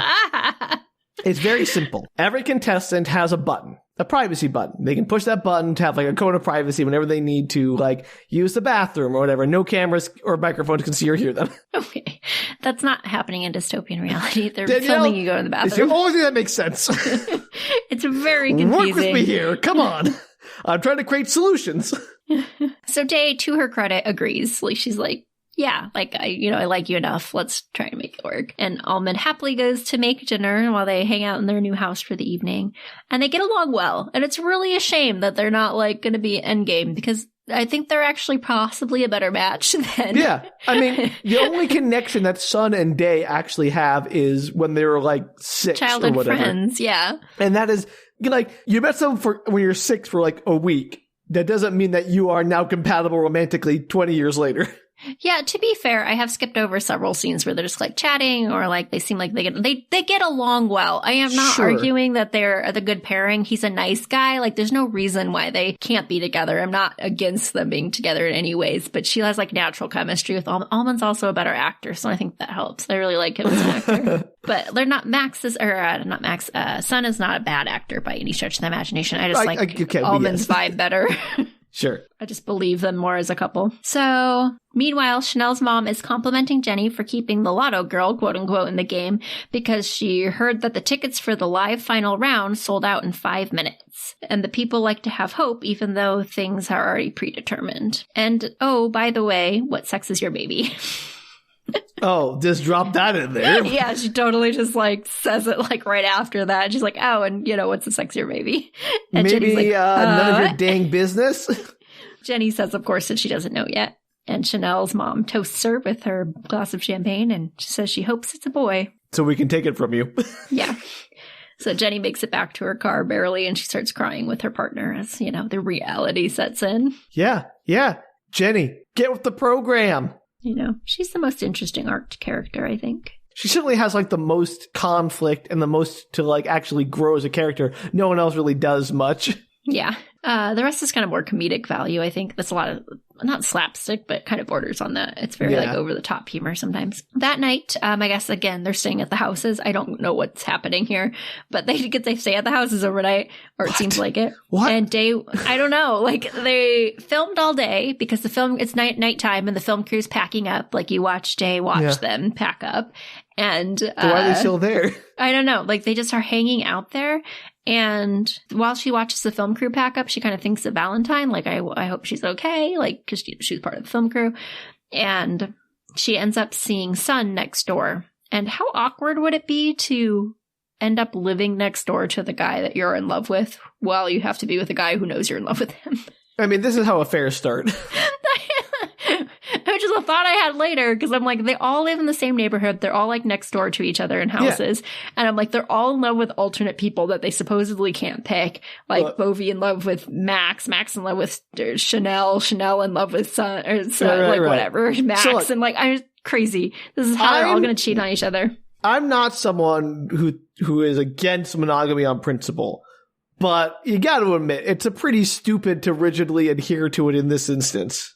Yeah, why can't they all just sleep with each other? Like, oh no, they need babies. We'll have too many male babies. How horrible. It feels like for the purpose of procreation that this would be a good thing. I mean, you have, dozens of women who are willing to sleep with these men. So like, it seems like, just if there are all these dozens of women willing to sleep with these men, it would just be most efficient to let that happen. Yeah, like commune style. It's very confusing to me. Yeah, you're right. But bonkers, absolutely bonkers. Yeah. So they go for a walk, and Son admits that he misses her, that it's much worse to see her all the time, and no, we can't have her than to not see her at all. Again, this is how affairs are born. Yep. And Chanel watches from the window until she hears a pss, pss noise and heads out to her back porch. Yeah. Actually, there's a cat joke in there because a cat runs across. She thinks she sees. She's like, "Oh my god, it's just a cat!" And then Matt comes out and is like, "Meow!" And she punches him. Weird, because she was startled by him. That was kind of funny. And so he came over to tell her that he loves her, since he won't get to say it again, since the finale is coming up the next day or whatever. And finally, and Chanel denies him again for the millionth time, and saying she's only ever wanted one thing. And he's like, "Son," and she says no. It's acknowledgement from her mother, and that's not healthy. Yeah, and I'm like, this is where I was like, what's wrong with Max? Yeah. She was born into the family. Max is a very cromulent suitor. Like, she shouldn't care who Chanel ends up with. They're all good choices. Right. Like that was my question. Like, it's not like they get treated any differently, like, which meant they all live in the same neighborhood, apparently. And they all have the same status. So, like, if any man gives you the same outcome as another, like, there's no, like, it's not like, oh, he's the prince, he's going to be the new leader or whatever. Yeah. But she is adamant, the mom is adamant, the son is the man for her. And maybe she's just a control freak. Yeah, I mean, she is, but yeah. So she says that she finally did hear the words from her mom. And you see a flashback to her mom telling her over dinner that she is proud of her, that she finally lived up to her name, meaning the mother's name. But she says when she heard the words, they just made her feel empty inside. And she cries, and Max comforts her. And we cut to the hospital room where May wakes up to a shadow over her bed. And she goes to scream. But surprise, it's just Valentine. So Valentine was able to get into the secure government hospital. Yeah, she's sneaky. No problem. And of course she wasn't dead, as I called it from the very beginning. Maybe the number thing opens the hospital. I hate that thing so much. But also, like, weren't there guards around May? If this is your hostage. Yeah, but does she know? Why would you think May's going to get kidnapped? Maybe should run away. Like, what's the whole thing? I mean, May thinks that she's there because Jay's playing the game, so she doesn't know any of this stuff's going on. So May's not going to run off. Secure you government think you'd hospital. Have a guard. Yeah, maybe not even just for May, but like, if this is a high level, like, government hospital, they probably are treating, higher ups, fancy people or government officials. The place would have a lot of security. You would think maybe even cameras. Those are novel in this world. Apparently, they're never on. But I would think, but since Jenny knows that they're possibly working for City Ground, do you think that she would be more on top of May getting like security just in case? Or just like you would think as Valentine, as a known quantity, if she walked into the hospital, they'd be like, "Oh, excuse me, miss, you can't be here." Yeah. Let's see some credentials. It's the middle of the night. Maybe all the nurses were sleeping, were off shift. Yeah, that doesn't stop the security from being there. She snuck past them saying, I don't know, you don't see any of it, you just show I'm saying Valentine again, up at the bed. What a terrible dystopian government. Absolutely just atrociously done. This whole show is just how Sam would run a dystopian government better. I mean, Danielle, this is more like your show is basically a how not to do dystopian government.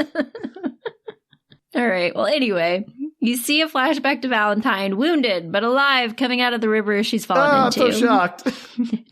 A knock at Day's door causes her to open it. She's now in a hotel room, I think, because there's a door and it has the number 666 on it, which is a choice. I don't know why they did that.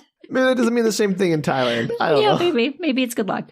And she, like I said, they're in a hotel room now. It's unclear why, or maybe this is just her room back at the facility or something. But it looks different. And somehow Valentine got back into the facility.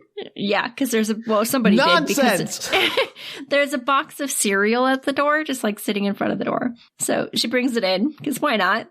And it starts to vibrate, and a phone is inside, and Valentine is video calling her. What? So Valentine snuck into this place, left a box of cereal with a secret phone in it for Day. Yes. And then it does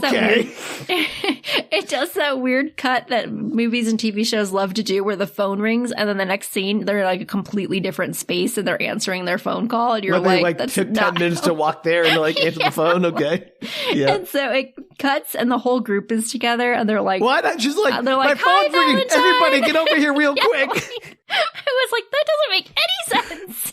Everyone, I don't know where you all are, but you have 30 seconds to get here before my phone automatically goes to voicemail. Yeah. Maybe TV shows love to do that. They're like, we need to talk. And then you see them in a cafe or something. Yeah. You're like, what, you walked all the way there without talking? No, it's very clear what she did, Denda. She answered the phone and said, hey, give me 10 minutes, and hung up. And then they called back in 10 minutes. Except that the way they react to it is like, oh my God, it's Valentine. Even Day is acting that way. She's surprised that's who it is. So she did not call. I don't think she answered first. She just let it ring while she grabbed everybody. She didn't listen. She just answered, yelled at the phone, call back in 10 minutes, and hung up. Without even listening to who's on the other side. Sure. That must be it. It's the only thing that makes sense. Yeah. So Valentine basically tells him that their plan is a go for the last round. So I guess it's still on the plan. Okay. Why is May involved in this? Well, I assume she must have kidnapped May or done something with May. You don't see yet. Why would Valentine do something with May? You'll find out, or not. Okay, but was she part of the plan from the beginning? And is it so lucky that she got taken to the government hospital? May had no idea what was going on. No. Well, was it part of Valentine's plan to kidnap May from the beginning? And it was just very lucky she got taken to the government hospital to be cured. No, I think this was a spur of the moment. We need to get May out of the government hospital. Okay, sure. So the final round is set in a ginormous football-style stadium.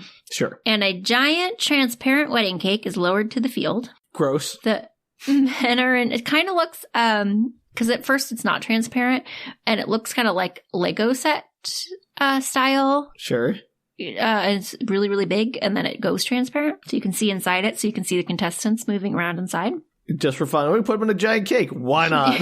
It's a wedding cake. They're getting married, Sam. I got it. The men are in tuxes on stage, and the women are introduced in short-style white wedding-style dresses. As Day goes to step onto the field, you see a cut to her doing a video chat with May, who has been taken to city ground, and she assures her that she's fine, and I'm sure it's safe for her to travel and not be in I guess she didn't follow for that major surgery.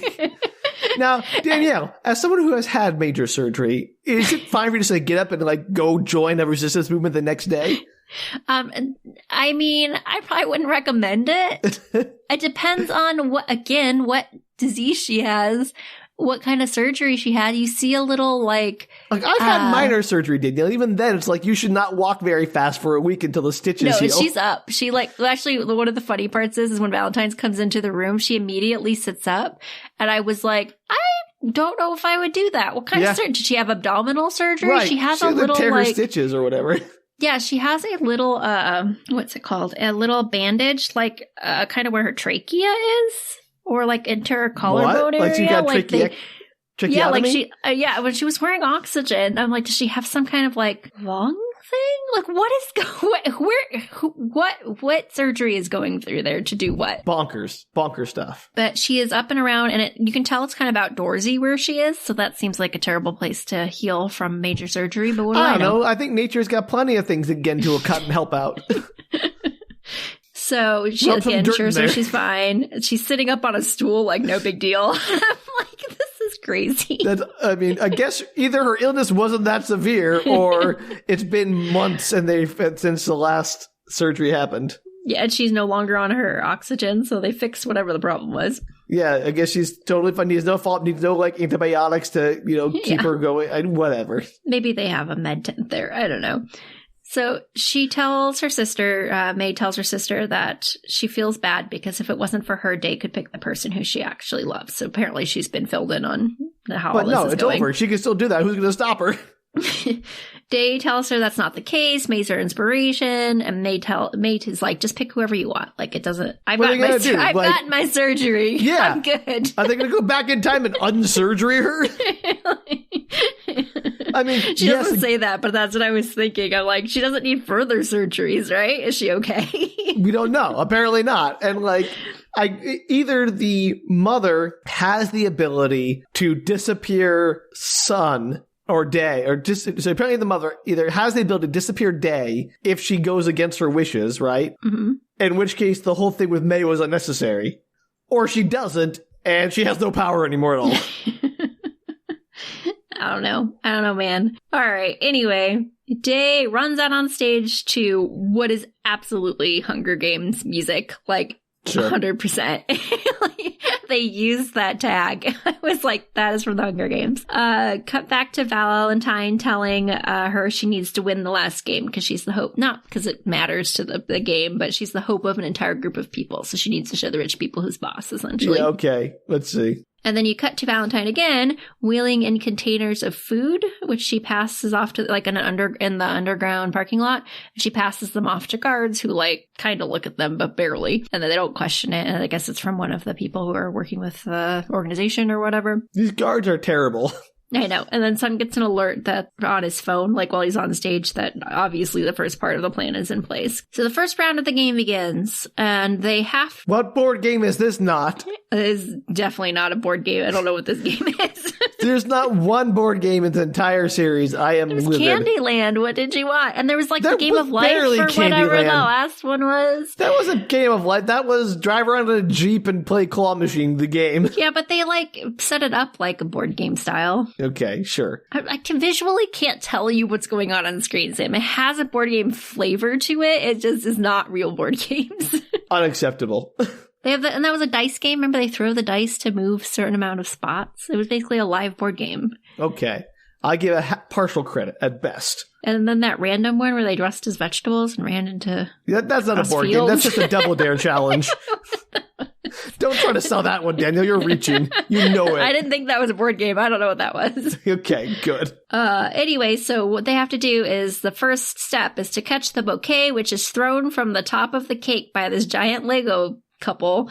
So the challenge is to catch a bouquet. Yeah, but it's like a giant bouquet. Hate it. It's a giant Lego bouquet that falls from the sky that I hope is not going to kill if it's that big. I assume it's made out of foam or something. And of course, Day dives in front of Chanel to catch it and gets to enter the cake first. So she gets enter the priority. Cake first. So this is what you said that sentence it's supposed to mean something to me, Danielle. This is the start of the game. So inside of the cake, there are layers of challenges that they have to get through. That's a cake. I get it. Yeah, to get to the top of the very good top of the cake or whatever and win. Sure. And so the bouquet, apparently, the person who catches it gets a head start on the game. I don't know what's going on in the background. Eventually, the other girls get to enter, but she gets a head start Day to the first challenge. And so she runs in there, and the first step is a set of golden doors. There's 4 golden doors, and you have to pick one to pass through, and I don't know, mystery on the other side, I guess. And this is Day acts so stupid in the scene. I can't even express it. More stupid than she's been the rest of the thing, except in the very beginning. And so she opens one and just walks through it. She doesn't look to see what's beneath her. Does she fall? She fall into a pit? She falls into a ball pit. Yes. Yeah, there you go. I saw that coming. And she's trying to swim through the ball pit. And then you hear the other girls come in behind her. And she's trying to climb out of the ball pit.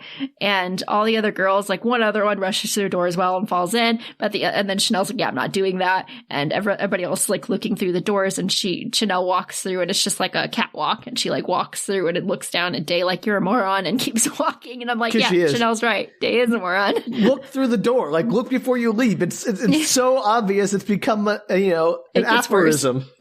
So she climbs out of the ball pit, and then there's more doors, and so she runs through another door and falls into the ball pit because she apparently did not learn from the first one. Obviously, it's played for comedy, but you're also like, Day, what are you doing? Day does not deserve to win.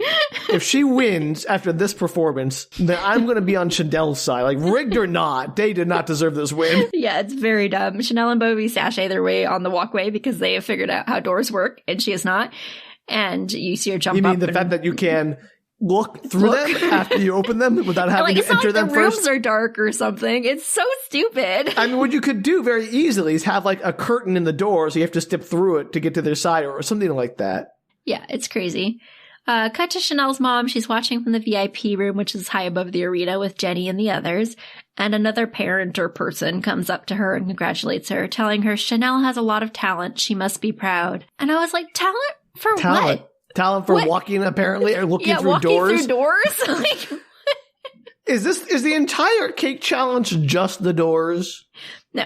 Okay. I was about to be very upset again. Be funny if it was, but not. So the boys are offset. They've been, paraded off stage, and they go to find food. The son grabs his food container because he knows what's up and digs through, grabbing out a thumb drive that's wrapped in a little plastic bag. And you see Valentine telling them that one of them has to install the hacking program, quote unquote, so she has access to her system. Boo! Magic hacking software. What are those, Independence Day? Come on. So they just at least they put in some effort Independence Day to explain how they wrote the virus. So this one, they just like walk through the entire back set of the show, and like a couple people try to stop them, but they're like, we're the gentlemen, what are you going to do about it? Like, they're very like... The gentlemen don't have any like actual power, right? No, but they're very like revered in the society. Okay, that's dumb still. They managed to get through. And the ladies, meanwhile, have reached like it's a Lego style climbing wall. Like everything's just a little offset, each stone in the Lego wall. And from the top, you see masked people. They wear these kind of like anime style pink masks. They throw like boulders down or something? No, they throw giant foam coins and giant foam bills at the contestants as they try to climb the wall. Oh, is that like some kind of tradition where you throw coins at like a married couple? Yeah, I'm assuming that's where that comes from. As all the girls are trying to climb the wall, obviously they keep getting knocked down. When did this become an episode of MXC? I don't know, but it's great. Why wasn't this like the entire, like every game this instead of the dumb stuff? Oh, which game was the worst? I thought you'd appreciate this round because this is great. I am here for this, Danielle. So, meanwhile, Paper sneaks into the control tower to smooth talk the operator up there. It's a woman, of course. Sure. While Sun steals a laptop off the desk, which I guess is connected to everything. I don't know. Magic laptop controls everything. Yeah. Got it. It's not even plugged into the wall or anything. It's just sitting there on battery operated. It's Wi-Fi, Dan. Everything's Wi-Fi. He plugs in the thumb drive. Back on the field, a coin falls dramatically for Chanel's head, but Bovy throws her body on top of her, Why, like bridging it. She's not worth it. She's rigged to win anyway. She blocks it. She keeps getting, it's very comedic because she keeps getting whacked repeatedly. You can see her body jerking and the little coin sounds every time something hits her. And she's like, great. You can do it, Chanel. I believe in you. Like they have almost like a whole Bovy trying to help Chanel moment. So much? She's the least person who needs the least amount of help in this. And best friends.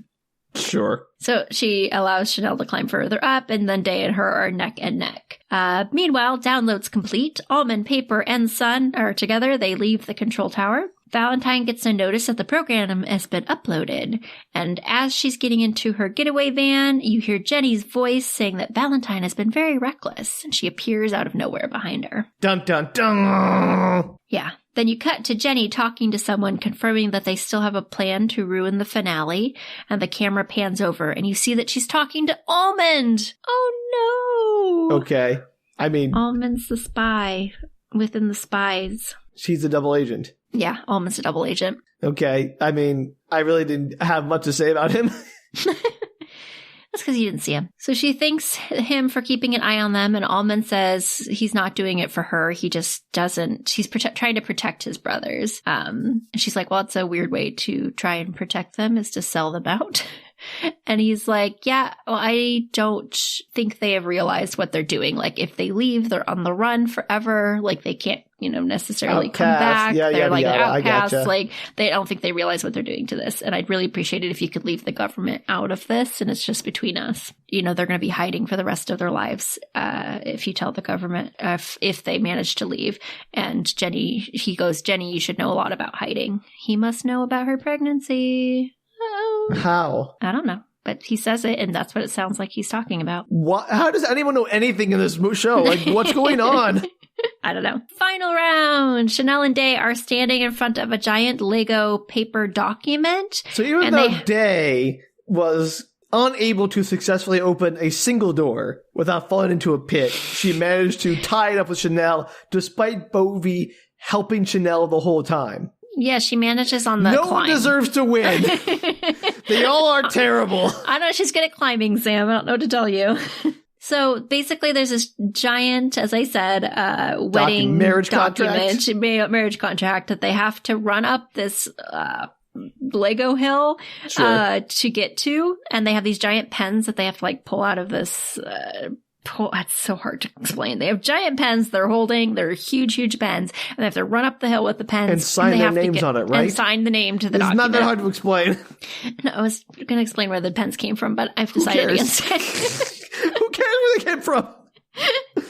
And the trick to it is that, meanwhile, the masked girls are up there and they're blasting water cannons as they try to get up the hill. And the hill is very slick. Yeah. This is the best. I would watch this show if everything was Wipeout meets, marriage contract. Like, bring it on. This proves that they really deserve the marriage. If you took Say Yes to the Dress and combined it with Wipeout, I'm there for that show. So they slide down repeatedly. Day finally makes it to the top and is just about to sign her name, only to be washed away. And Chanel manages to get ahead, making it to the top to sign. And Day slow motion watches her as the words of Valentine play over her. Okay. I mean, yay. Back on the field, the robot circle tells them it's the last time that they will choose their partners. Chanel has won the competition and gets to choose first. So, sad day for the poor people of the city. I mean, I don't know. Day still won and is going to go to the farm with one of the guys. Yeah. That's hey, that's pretty good. That's pretty impressive, yeah. Yeah. It's not like she's not going to live the dream anyway. She doesn't get her first choice of hunky guy. She gets a second choice of hunky guy. I don't know. I think that'd still call that a win. What was happening if Chanel didn't win this competition? Then she was going to pick second. That's it. She steps forward. So Chanel wins. Like I said, she gets to choose. She steps forward to Sun and she hugs him, whispering in his ear that she's sorry, but she doesn't think they can be together. And she walks over to Max. Yes, of course. And she chooses him. And Chanel's mom. Bovy's help for every step, she stabs her in the back. This series opened with Day betraying her group of friends who helped her in the game and ends with Chanel betraying her friend who helped her in the game. Full circle. Well, yeah, and the announcers say they're sad for Bovy, who has liked Max this entire time, but right then Bovy starts jumping up and down, excited that Chanel followed her heart, even if it is taking Max away from her. Bovy, no, nonsense. Bonkers. Absolute bonkers.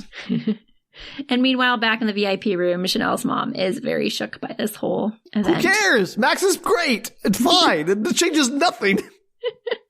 Chanel walks past Day and tells her not to waste her chance that she's given her. And Almond looks sad. Poor Almond. No. Doesn't get the girl. Wasn't he a betrayer, though? So who cares? No, but poor Almond. No. Very empathetic betrayer. Sure, fine, so whatever. Day walks up to Sun and then stops, turning around and facing the audience instead. She makes an announcement. She says, I want to announce the revolution has begun! That's basically it, but I'm going to give you the long version. She says before she chooses, there's something she wants to tell everyone. They're aware that her life hasn't been easy, and she thought if she was in Ready, Set, Love, her life might be better. She would be offered a fair chance for a better life, for love, but it was a lie. Only a place you can go if you can comply with the system. The screens start to show the video feed of the mothers in captivity that had refused to give up their children. That's what you find out that I figured that's what the women were. I got it. So obviously they've taken over. And you cut back to Valentine you cut to Jenny, and Jenny walks into a control van where there's somebody in there being like, turn off the system, cut. And Jenny's like, no, keep it rolling. Of course she does. For reasons. Well, does she have a gun on them or something, or do they just listen to her? No, she just walks in there like, she's in charge of everything. I guess. Fine. You see it cut back to her talking to Valentine, and she sees the driver of the van is Chun, the guy who sings the Over the Wall song. Every day, once a day. Every day. And Jenny, kind of looks surprised at seeing a male outside of the farm, as you might. And Jenny asks if this is really a place where men can live outside the farm. And Valentine confirms, yeah, it does exist. And boys grow up there with their mothers, and they have families there and a good life. And Jenny's like, your plan has no chance of succeeding unless you have inside help. And cutscene again. Day goes on to say that she's only there because she complied. She's a lotto girl. She's there to boost the ratings, but she's done complying. She's taking a stand. She's choosing the person she loves. And she walks over to Sun as the audience chants, Lotto girl, Lotto girl. But you're going to choose Sun anyways. How is this any different? But she's telling them why, and she's showing them the videos. I mean, her choice is irrelevant here. Oh, you were brought in the Lotto girl to be in the system to choose one of these 5 guys. I chose one of those 5 guys. Take that, system. Well, and you'll see what happens after this. But I think, she was not. Nobody really thought she was going to be with Sun. I mean, Chanel and Sun seemed pretty obvious. It's still, but the whole premise was predicated on the fact that she could be with Sun. That's all within the parameters of the supposed system. Sure, but so her being like, I have beaten the system by winning the game, or by not winning the game, and getting my second choice, getting to pick second because the person who goes first chose someone different. Therefore, I have beaten the system. I agree, but more happens. That's not the video of all the mothers, that's important. Her choosing Sun, not important. Right. It's more important for the viewers who know behind the scenes as opposed to the people who would be watching who have no context. Yeah, I got it. So Almond nods, giving his blessing, and Chun pushes a button which sets off fireworks for funsies. I don't know. Who doesn't like fireworks? Yeah, did that terrify Sun? Yeah, it triggers Sun's trauma, and Dave puts her hands over his ears. And then the fireworks suddenly blast the signal of city ground into the sky. And what I assume are plants in the audience start taking over the crowd, waving their flags and protesting the farm. And it turns into chaos very quickly. Mm-hmm. And this seems to surprise the contestants on stage, which is weird since half of them are supposedly in on it. Did they not tell them everything that was going to happen? This seems confusing to me. But they seem kind of surprised by the whole thing. This whole ending is not sense-making. Just like that sentence. Yeah, exactly. I wanted to be as clear and concise as the show was. Yep. Well, security rushes them out through the protesters, but there's a very large crowd and they manage to get separated. And Paper Day and Almond and Sun make a run for it for the underground parking lot where Valentine meets up with them in the van with June. And Paper hugs Chun, excited to see him, and Valentine smiles at all of them, looking particularly happy to see Almond amongst them. As they start to get into the van, though, Almond steps away, looking very conflicted. Of course. I know. So Day looks over at him, and he's like, I knew it. I knew you couldn't do it. And Valentine tries to pull him in, but he refuses. She tells him that she knows he betrayed them, and you see a cut to Fredo, I know you betrayed me! Yeah, Jenny telling her that. But she says she doesn't care. He can still come if he wants to. And the group is shocked by this revelation. And he apologizes. He's like, he didn't want to let them go through with it. He was, worried about his family. So the group tries to convince Valentine that they have to go. They need to leave Almond behind if he's not going to come because, time is of the essence. Sure. And she's like, she can't. She yells this to them. She goes, he's my brother. I can't leave him behind. Oh, no, shocking. I mean, he's shocked. Yeah. He doesn't know that. They didn't know that. Just you knew that. And she explains that she knows he doesn't agree with City Ground or what happened, but he has a mom who didn't want him to leave, and he was taken away from her, and she wants him back, and she's been waiting for him. And he starts to cry, saying that the farm is his home and everybody there is his family, and he can't go, but they should.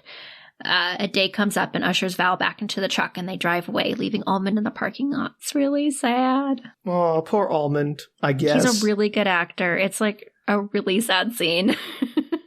I'm just having trouble, like, feeling the emotional impact because it feels arbitrary and, like, none of the decisions anyone made any sense to begin with, so. Yeah. Well, Ahmed is still a convincing actor in the scene. Okay. I guess if I was watching, I'd be more impacted by it. Probably.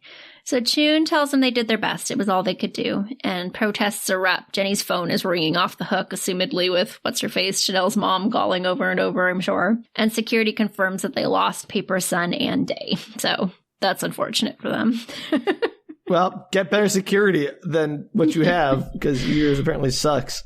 So Jenny leaves the van and throws away her phone into the trash can and descends into the protesters in a very symbolic gesture to meet up with her partner, who is waiting in a car outside the facility. She grins as she gets in the car and they drive off. If it's so easy for, like, pregnant women to just leave. She doesn't look pregnant.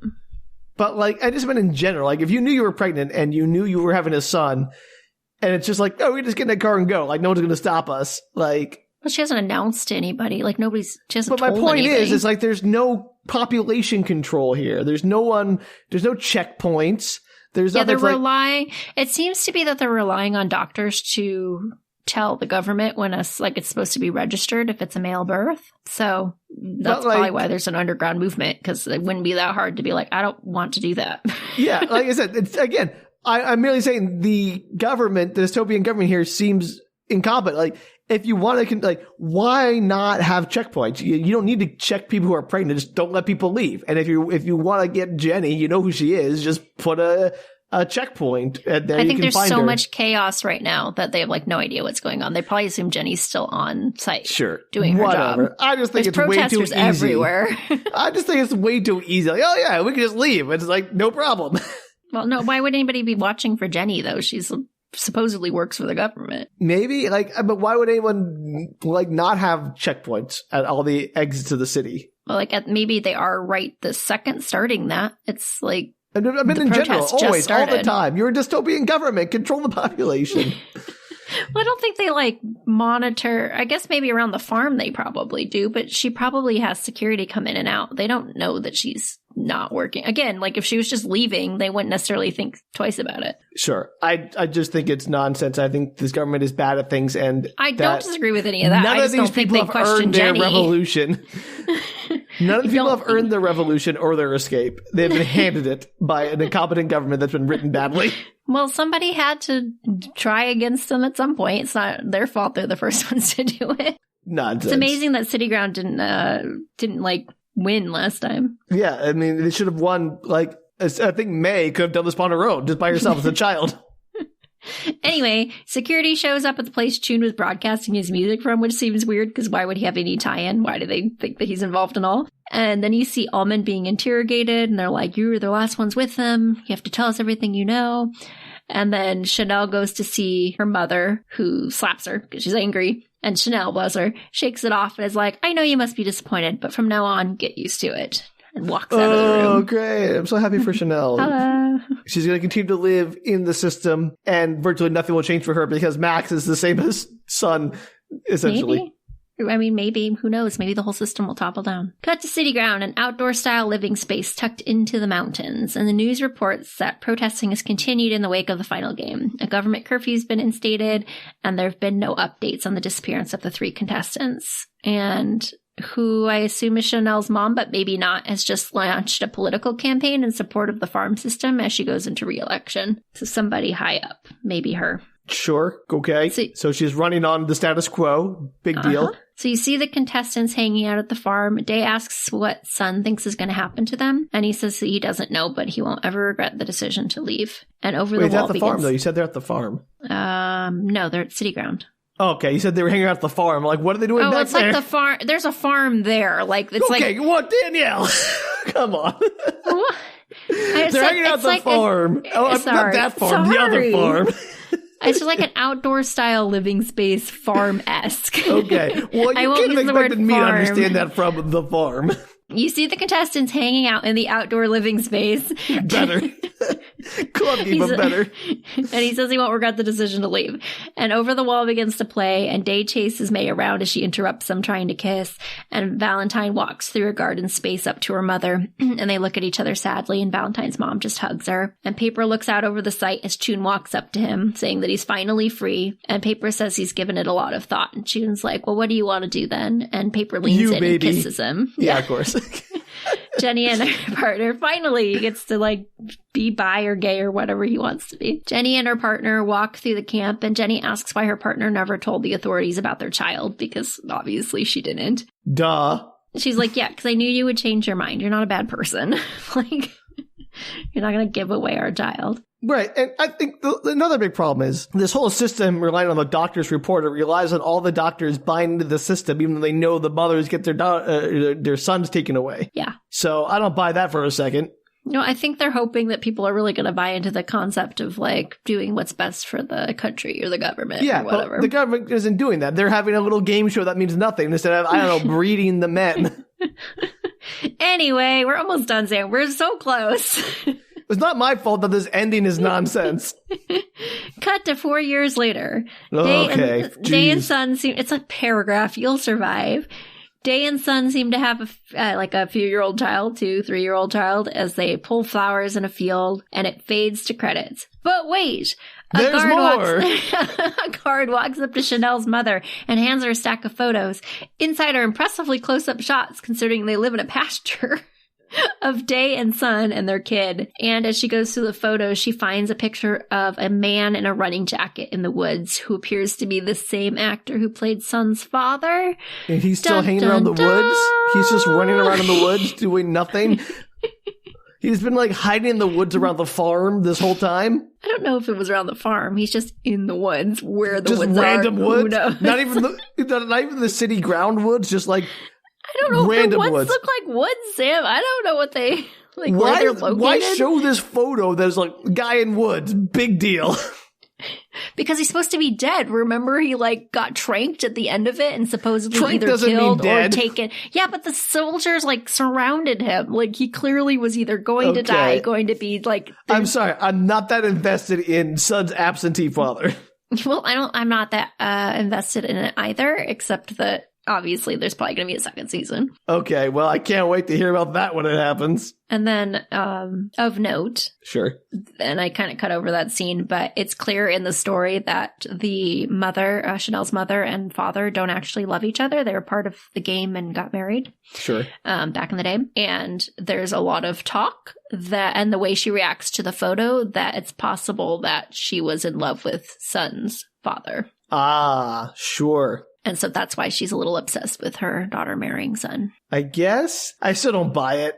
I'm not saying it's a strong thing. I'm just saying that is the conspiracy theory that's out in the world with Ready, Set, Love. Great. Wow. Well, that was certainly an ending. You're welcome. It was so strong with the like crazy cake shenanigans inside like the MXC course. And then it just sort of like had a real, like, a wet paper towel hitting the floor of an ending at the part where they're like, oh yeah, here's the guy in the woods and everything else. So, cool. I think if you watch it, it's a little more, like, energetic because you get the triumphant fanfare of the music as she decides that she's going to, like, screw the matriarchy. I don't know. It's not either. The power. Those are the power structure. Screw the power structure. And then, even though you don't believe me, the almond scene is quite touching. Sure. I'm not that it's not touching. I just like, I don't know. I don't feel like I understood Almond enough to care. And maybe that's because I haven't, there's a lot you cut out and not like seeing him. But it's just like, oh, he was a traitor, and then he wasn't. And then like all his motivations felt like very in the moment where like, oh, he was motivated to do the thing when the plot needed it to happen. Yeah, I suppose. I like that there was a character that didn't go, that didn't agree in the end, like, oh yeah, that is the better solution, or you're my sister, I do actually want to get to know my family. Like he stayed with his opinion. And he from the beginning is like, no, these are the people here are my family, like I like where I live, I don't want to go anywhere else. I wish there had been more like, I really wish the government had been less needlessly cruel. So there could have been like a legitimate argument about like, oh, this is the best system. And then, Valentine would have to like really convince the other, no, this isn't the best system. There's a better system. Or maybe there's just not about being a better system. It's just a different way. We should be able to choose which way we want to live. And there would be no plot if they weren't needlessly cruel. The whole point was that they took children away from their mothers or parents. Well, they could still be like controlling everything. And their idea is that we have to control and pick the best people for our men to breed with to help us. And be like, no, we should let people choose what they want to love. Like, that's the conflict. Not we steal babies and we are therefore cartoon villains that you should definitely be against. Yeah, but then you wouldn't have had, it would have been a different story because you wouldn't have had the conflict with Valentine trying to find her brother or whatever. Like, they wouldn't have been separated. They would have grown up together. Something like that. I'm sure there are ways to make it work where they, can still, separate them or have them in different way. I just think that argument of almonds that this is my family, these are the people I know, like that would be more compelling argument if those people weren't cartoon villains. Like it would be, it would be very interesting. Like, oh, what is the best way to handle this kind of crazy dystopia? Is it better to have things sort of top down controlled, or is it better to have things just sort of be completely uncontrolled? And, I'm sure there are minuses to the city ground where they don't always have the best outcomes for people. Yeah. And I think how do they maintain their population and everything kind of stuff. Yeah. I think it was trying to do a lot. And because it aired on the side of comedy for definitely the first half of it. Yeah. I think that's a harder story to tell. Well, absolutely. And it's 6 episodes, so it's like, there's only so much they can do.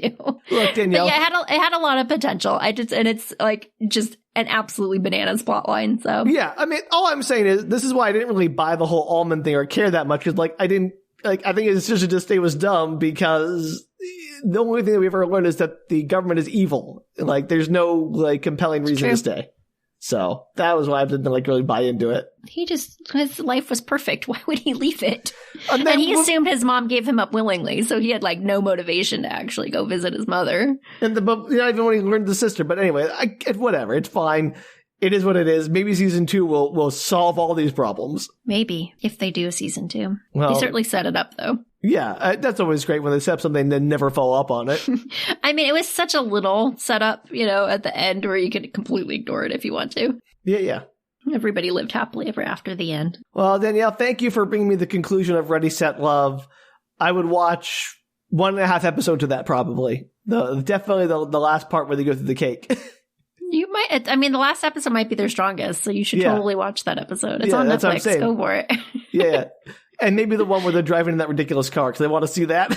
Yeah, that was episode 4, maybe. Well, if you out there have a suggestion for our Thai drama nicknames, object-based nicknames, you can send them to us at bookretorts.com. You could also tweet, Instagram, or Facebook us at bookretorts. And I would recommend you just send us the nickname and no context whatsoever. Yeah, don't tell us who it's post, for. Flask.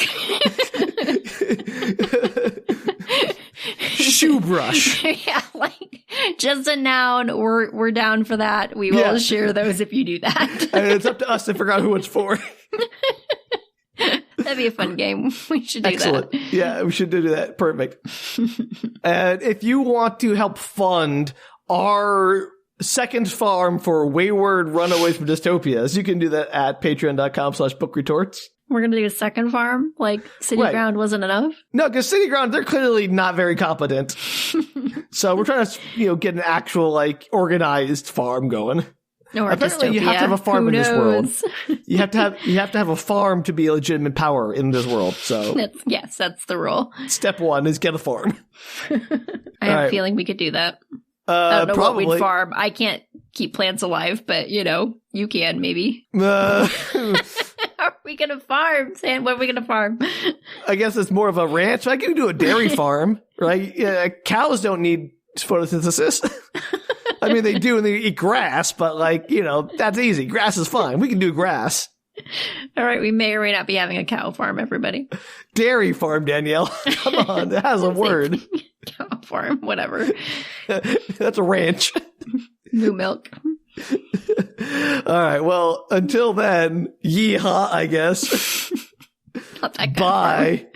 Bye, everybody. Take care.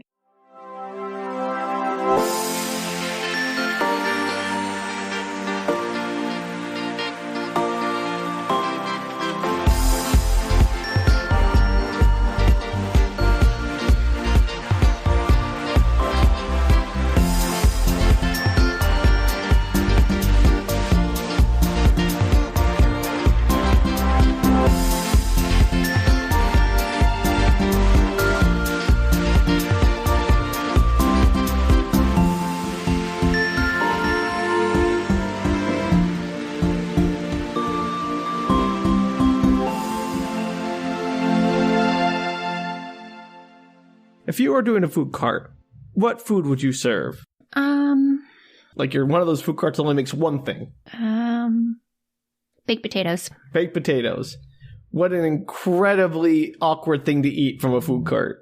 I really like baked potatoes with toppings. I think it'd be fun to have like a baked potato bar. Okay, well. So that's basically what you'd have. You could put like barbecue stuff on top of it. You could put just regular toppings on top of it. Cheese. What would you call your potato themed food cart? Spuds R Us. No, I don't know. Spuddington Spud Palace. Spuddy McSputterson. This is why we should never be in charge of naming things. I don't know. I would feel pretty good.